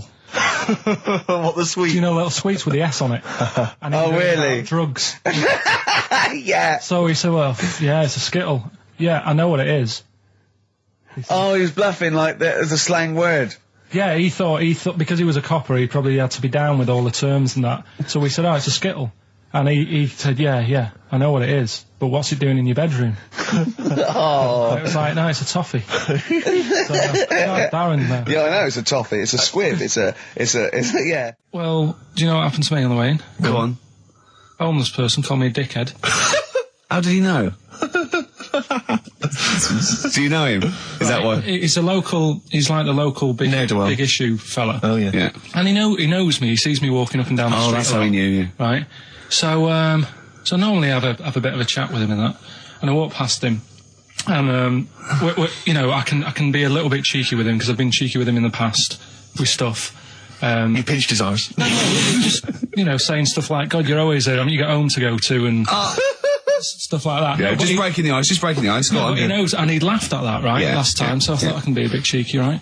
So he goes, do you want a big issue? I said, no. He said, come on, I've got loads of them, right? So I sort of said, when I was a kid, and I used to do a free paper around the free papers one, I said, just put them in the bin and go home, right? And he went, yeah, but how am I going to get any money doing that, you dickhead?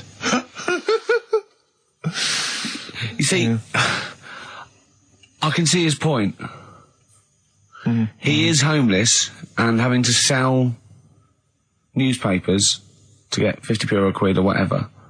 Yeah, and sometimes I treat him, right? And today I didn't have any money. I had a takeaway last night, and I normally give them a quid, and I felt bad not being able to do that because I didn't have any money on me last night. Right. I couldn't look him in the eye. Did you explain this to the homeless person, the traumas of the takeaway without the tip?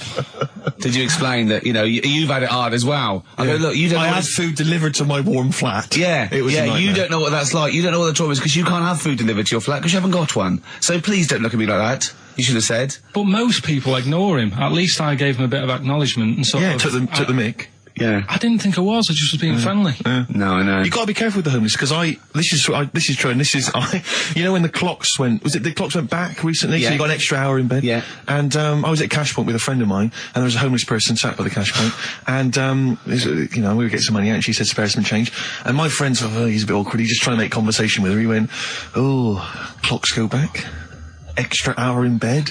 Oh no. I gave her 2 quid. I felt so bad. He didn't do it intentionally. He didn't realise what he said. Just making conversation. Bumbling. It's tricky making conversation with the homeless because there's so many areas you've got to avoid. You know, what was on the telly. Yeah. You know. Although I get recognised by homeless people and think, are they? I don't know where. But you got to remember that's very much your demographic, Rick. Yeah. You know, people who watch TV through the window of Dixon's. In Dixon's. Yeah, there was a Ricky Gervais is on. Yeah. Well, they can smell the alcohol on you. They think you're one of them. You're listening to the best of, basically, Karl Pilkington. Right, Carl. She's a girl and I'm a man. Good that, innit? On XFM, 104.9, Ricky Gervais, Steve Merchant, Karl Pilkington. As ever, Rick, there's always someone who steps in to defend Karl. Okay, what is the defence? Here's an email from Scott Coomer. He says, Karl is actually right. I've got an A-level in statistics and probability. It doesn't matter how long they have and how many monkeys you have. You cannot guarantee they would type the complete works of Shakespeare. Infinity makes it probable they would get it right, but not definite. Yeah. Well, yeah. Yeah. That's what I was saying. No, you weren't saying, Karl. You don't understand it. Infinity sort of sorts it out. That if they do anything, they nearly do everything, won't they? No, I mean, they'll give it a good shot. No, that's not the point. But the I'd point be is surprised if they did one page right. Right, listen, it's not to do with consciousness. It's not to do with them aiming. They are just bashing away at the keyboard. It's like they're used to show that there isn't consciousness. They chose the chimpanzee because it can type, presumably, hit the keyboard. It's because they hadn't come across you at the time. Yeah. It's to take out thought out of it. It's to take out reason and trying, right? It's just random. They're saying that if you typed enough things, if the computer was left typing everything, if you left it for an infinite amount of time, and they chose Shakespeare because there is meaning behind it, and it's difficult to get it exactly right, to show you that Infinity would come up with it's not just Shakespeare, it's every novel. It's everything. Fairly eloquent there from Gervais. A quick riposte, please, from Karl Pilkington. No, I'm just saying, what I don't understand, if it hasn't read it, then how does it know where it's going? Listen, right, listen, right, Can I just explain to people, right? Some people have said, why are you cruel to Karl? He drives me mental with things like that. What do you mean, let me just take a breather. How do I do your editing? He keeps coming in the week. You know that I work here properly, in the week, don't I? Yeah, I've got a proper job, should be 9 to 5, but I normally get in at about 8 o'clock and work. A lot of people getting 8 o'clock. Working hard, trying to do my job. 3 times this week, I've been rushing around. I walked past my little studio. He's sat in there, all right? Now, because I've got this sort of job, I can get away with it. I said to him, if I was a doctor, would he keep coming to me practice? If you were a doctor, there'd be severe problems with the NHS. Imagine that.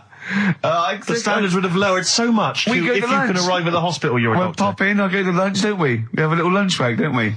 I go, come on, let's go now. He goes, I'm busy. I go, come on, let's go now. He's going, you're doing me head in. Well, when I was talking about the monkey conundrum with Karl, he said to me, right, if I had a day off work, and I was, say, watching the TV, and with one hand I was typing a typewriter, would I type Shakespeare? I mean... Yeah, but you see, there's certain things. We were talking a little bit about this stuff the other week, weren't we, when we said, you were going on about Einstein, and I said he's not that good.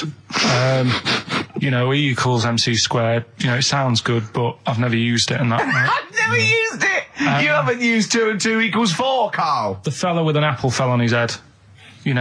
It could have been anyone sat under that tree. Do you know what I mean? It's just annoying. Lucky. And Newton gets all the credit for his laws of the universe. Well, other people were working whilst he was having a lunch break under the tree. So in a way, it's like he didn't deserve to have that success story. Again, forget the apple and the tree and whether he was sitting down having a lunch break. It's totally irrelevant. Yeah, but what I'm saying is there's certain things that will just happen. It's like, I think we were talking when we were out eating the other week. We were talking about Noel Gallagher. Well, this is reason the monkey discussion came up, right? Noel Gallagher... I don't know what to say. I don't know what to say. Rick, I don't want to misquote Noel. I'll be like Herbert Lom in Clouseau. I'm going to get a twitch whenever he opens his mouth. I don't know where to start with some of his statements. Well, as I say, this discussion began because we were talking about a quote that Noel Gallagher supposedly gave. Now, I don't want to misquote Gallagher, but the gist of it was that he said, had I... written Wonderwall or whatever, instead of the Beatles writing Strawberry Fields or whatever, I'd be the one that was considered the great songwriter and it wouldn't be the Beatles. It's just the fact that they came first that meant that they get all the credit as being the greatest band. I don't know where to start with that statement either. I mean, that's Gallagher's thing and he's, whatever. We know what we think of that. What was your point, Karl? You agreed with him, didn't you? Yeah, I reckon, right? Do you know we've talked about putting a baby in a room before and it'll know what colour it is and stuff? If you've got a room that's painted red, right, but forget that because that's going to confuse him. Hear him out. Listen to me. Say if they did some new TV show, right?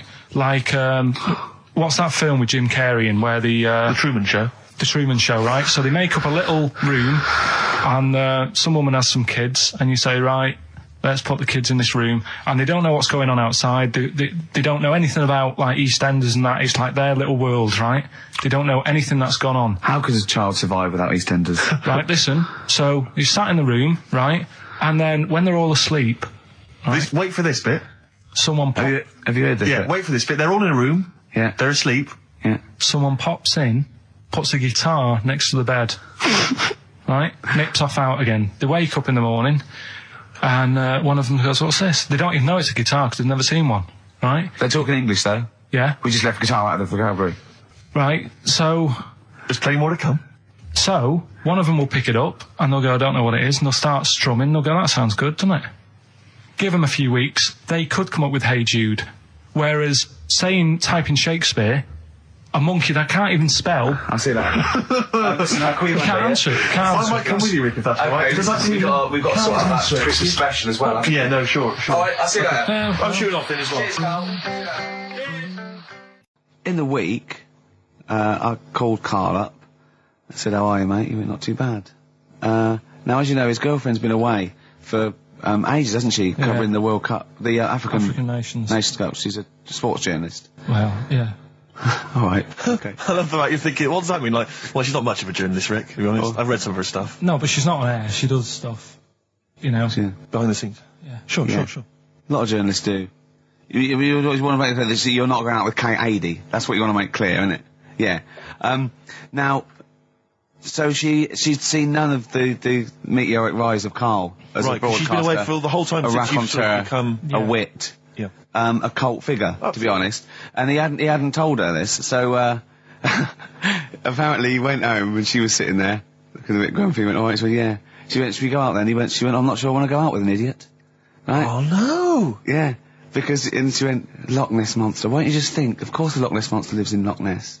And she was giving a bit of a hard time. And she went, "That's why he said, "That's why I didn't tell her. I didn't tell her really." Same thing happened when I was at school and I had to play drums in Little Donkey. I didn't tell my parents, right? But my dad turned up anyway. And what happened? He, How old were you, Carl? well, it was the school that I used to go to. Oh, yeah. Like, Oh, yeah. So- You went, you used to go to the school you used to go to? No, but what I mean is, on. I didn't go to secondary, did I? Sort of missed a lot of that. Sure. But primary, I liked. Oh, it was okay. all colouring in and stuff. Yep. And it was a Christmas play, and I managed to get a part in it. And, Did you audition? got a part in it, and I should have been playing the drums to the one about Kings. We Three Kings. Yeah. I was meant to be doing that, but Little Donkey came on, and it was one of the. What do you mean came on? That was like next up on the next song. Right. And it's one of them songs that you can't help sort of Tapping along to. Yeah. Do you know, like if I was to go Yeah, you'd have to finish it with... yeah. Do you know that they actually send that into space? Do they? And What, hoping that aliens will respond with that? yeah, they do that because apparently it is one of them things that you can't help. What, even if you're an alien life form? Yeah. They know that, do they? Yeah. But anyway, What, because they watch Star Trek or something? Hello. Knock, knock. Yeah. no, seriously. Is it true, like, if you send out knock knock into space, yeah, they have to say that? Oggy, oggy, oggy. Ah, that is You look great. into it. Seriously. Oh, hold on, what's something out there? What's a little green fellow? That is great. Yeah. So anyway, That is Little Donkey is like one of them tunes that you can't. And I was there, and I had the drumstick, and I thought, oh god, The drumstick. I could feel myself. And anyway, Just wanting to do it, yeah. I started going along and playing Little Donkey, which I wasn't meant to do, but it went down such a storm. What, were there people like parents and that dozing off, and then suddenly they heard your version of Little Donkey, they thought, wait a minute, now it's really picking up. What do you mean? I'm glad we paid £1.50 for this. What do you mean it went down such a storm? I'm going, hold on, was it like when People have Ringo... lighters in the air. You know, like when Ringo joined the Beatles, now Yeah. going, boo, Pete Best, and he went... Yeah, And I went, whoa! Oh, No, God. but the teacher just said, oh, it went down really well, you can do that again tonight, Right. when you're in it again. But anyway, so my dad was there, and... And you hadn't told him about this performance, so no, I he never just did. turned up I off never his own did. back. I never took the letters home and stuff to No. show my mum and dad, because it just put me off. So, anyway, he turned up, don't know why, he must have heard from someone else's dad. Yeah. He turned up, and he swore about me, which... Did he? I don't... Could you use a word that's allowed to be said? The word? Of course it is. Right.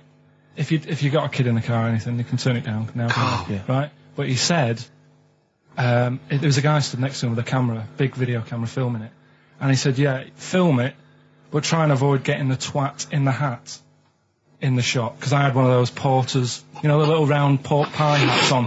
Right. This is so sad. What was this a nativity play? It was about Jesus and stuff. Yeah, well, there was a porter there helping him with his bags. Of course it was, I forgot. I mean, Mary and Joseph, they got there. Yeah, because it was the hope, you know, because the inn was full, but I think the porter doubled up with the inn and the stable. Right, that was nice. So he carry bags over, Yeah, no, so yeah. You're right, though, I don't know why I was wearing one of them, but I was. And your father said that, and how did you know your father said that? Did you hear it? About it later. Oh, he told you about it later? Yeah, I was talking about stuff I'd done at school, and he said, "Oh, God, remember that," and I spoke to him the other day about it. Right. And, oh, God. Shame. So that was the end of your sort of drumming career, really? Because it could have been, I mean, you know, the audience loved it the night before. Yeah. You could have, like, been on, who knows, a whole new world for you. Yeah. Have you done any stuff? I've never drummed. I wish I had, man. That is that's a movie story, but is that, and that's why you don't tell, your mum and dad don't know you on the radio, do they? I think when they were down the other weekend, they had to come in here. I just said, "Oh, just go in and press the buttons." Because they could listen on Sky Digital, couldn't they? They could do. But you wouldn't want that, would you? I don't want that. No. Play record, I want to talk to you again a little bit about this later. Yep. Right. This is the Best Of Show on XFM 104.9. I'm Ricky Gervais, with me Stephen Merchant. Yes. I hope you're enjoying the Best Of. Bit of David Bowie. When's that ever at anyone, Steve? Never. Lady Stardust off Ziggy Stardust and the Spiders from Mars on XFM 104.9. I'm Ricky Gervais, Steve Merchant. Karl Pilkington is in the middle of educating me. Educate me. Did I tell you the time when the doctor said I was going to die? All right, keep talking. Right, ages ago, must have been about 15, right? And at lunchtime there was this. We used to have a choice of stuff to do at lunchtime, right? We used to have like a burger place that had an arcade machine in it, right? So we used to go there and play on that and have a burger. Or there was this baker's, right, that my mum worked at, and did great cakes and stuff, right? So she used to like bring some home and that, but she couldn't always bring them home every night because, you know, they'd cost money, and she used to get them for free. And they used to say they'd rather chuck them away than give them to the staff because there's a chance that the cream might be off. Right. Right, so they used to chuck them round the back. So I used to go around the back with my mate and eat a load. Brilliant. Eating out of bins. No, it wasn't out of bins. They were still in trays, but they just stacked them up near the bins, right? So this got out. I mean, it used to be chocker. Once the school found out, everybody used to go there, and it'd be like, "Well, have a cake." The headmaster crawling through, fighting the kids off. Right, so I'd have, like, you know, you just eat, I don't know, 6 jam donuts or something, and then you'd spend your dinner money on the arcade machine. Brilliant. Right?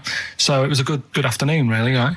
So you'd do that, and this one day I must have had 6 or 7 jam donuts, a few Congress tarts. What's the Congress tart? I love them. I can't get them in London, right? So I'd have some of them. And if anyone can get a Congress tart for Karl in London, please let him know. So anyway, this day, that was just a normal day. Do you know what I mean? You'd twice a week, you'd have a load of cake. In your life, yeah. Yeah, so normal anyway, day in your life. Were the frog boys there with the webbed hands and the big heads? And the horse in the settee? Yeah. But the day after one of these days, I had really bad cramp in my belly. Right? Okay. I was like in agony, could hardly walk. So I said to my mum, you could hardly stagger to the free cakes. So I was in absolute agony. I said, I don't like doctors, but you'll have to get a doctor in because I don't know what it is. I can't walk. She gets the doctor round. I won't say his name, but he said, well, doesn't look like he's got long left. Blimey. So I was a bit like, hang on a minute, I've only had a few cream donuts. Yeah. My mum was panicking. Sure. He went. My dad came in from work. She said, something's really bad with Karl. I think it's serious. You know, the doctor said he ain't got long left. So he said, what? He said that and just left? So she said, yeah. He said, I'll have to call him then. So he called him up, said, what's all this about? You know, Karl hasn't got long left. How long's he got? So he goes, I was only messing. It's just had some bad cream. Can you believe that? Well, the thing is, I like the fact your mum didn't ask any questions. I know. She didn't go into detail. Can you explain more, Doctor? No, I got to show off. But she doesn't. I don't want to diss you or your family, but I imagine if I was there, I'd have known the doctor was joking. That's all I'm saying. I mean, I sound very arrogant there, but I imagine he went, what's he been doing? I had about 6 cream cones. Oh, right. Oh, wow. He hasn't got long to live then. I'll see you later. That's what I think the doctor did. Yeah. I just love the idea your mum just let him go. Yeah. Terrified, thinking, well, I'm not going to probe him. He's that's it then. Dad comes in. Hi, honey, I'm home. Anything happened? The doctor said Carl's going to die and then left. Did he? I'll call him. But anyway, that's why these sort of things fascinate me. Rockbusters. Yes. I don't want you to have monkey news right now, because we've just had a little story there. Sure. You don't want to, don't want to go too far. Yeah, go on. So we'll get Rockbusters out of the way. Have we got a winner? Come on. See, it worries me that we've had very few entries. I think that even your mental fans aren't getting these, which is really worrying. They must be terrible clues this week. All right, well... has anyone got them right, Steve? I think there's just one guy, who I suspect has won in the past. Well, so what? Right, the first one. If you go out of France by boat, you might as well buy your fags when you're on that, because you'll get them a lot cheaper. Brilliant. Right? Yeah. BF. Yeah. Buy it ferry. Right? That's like... What? Buy on ferry. What? Buy on ferry? What's that? Is that a band? What is it? I don't know what it is. Brian Ferry. Brian Ferry? What's that got to do with buying on a ferry, though? Just because it's quite close to it. Buy on ferry.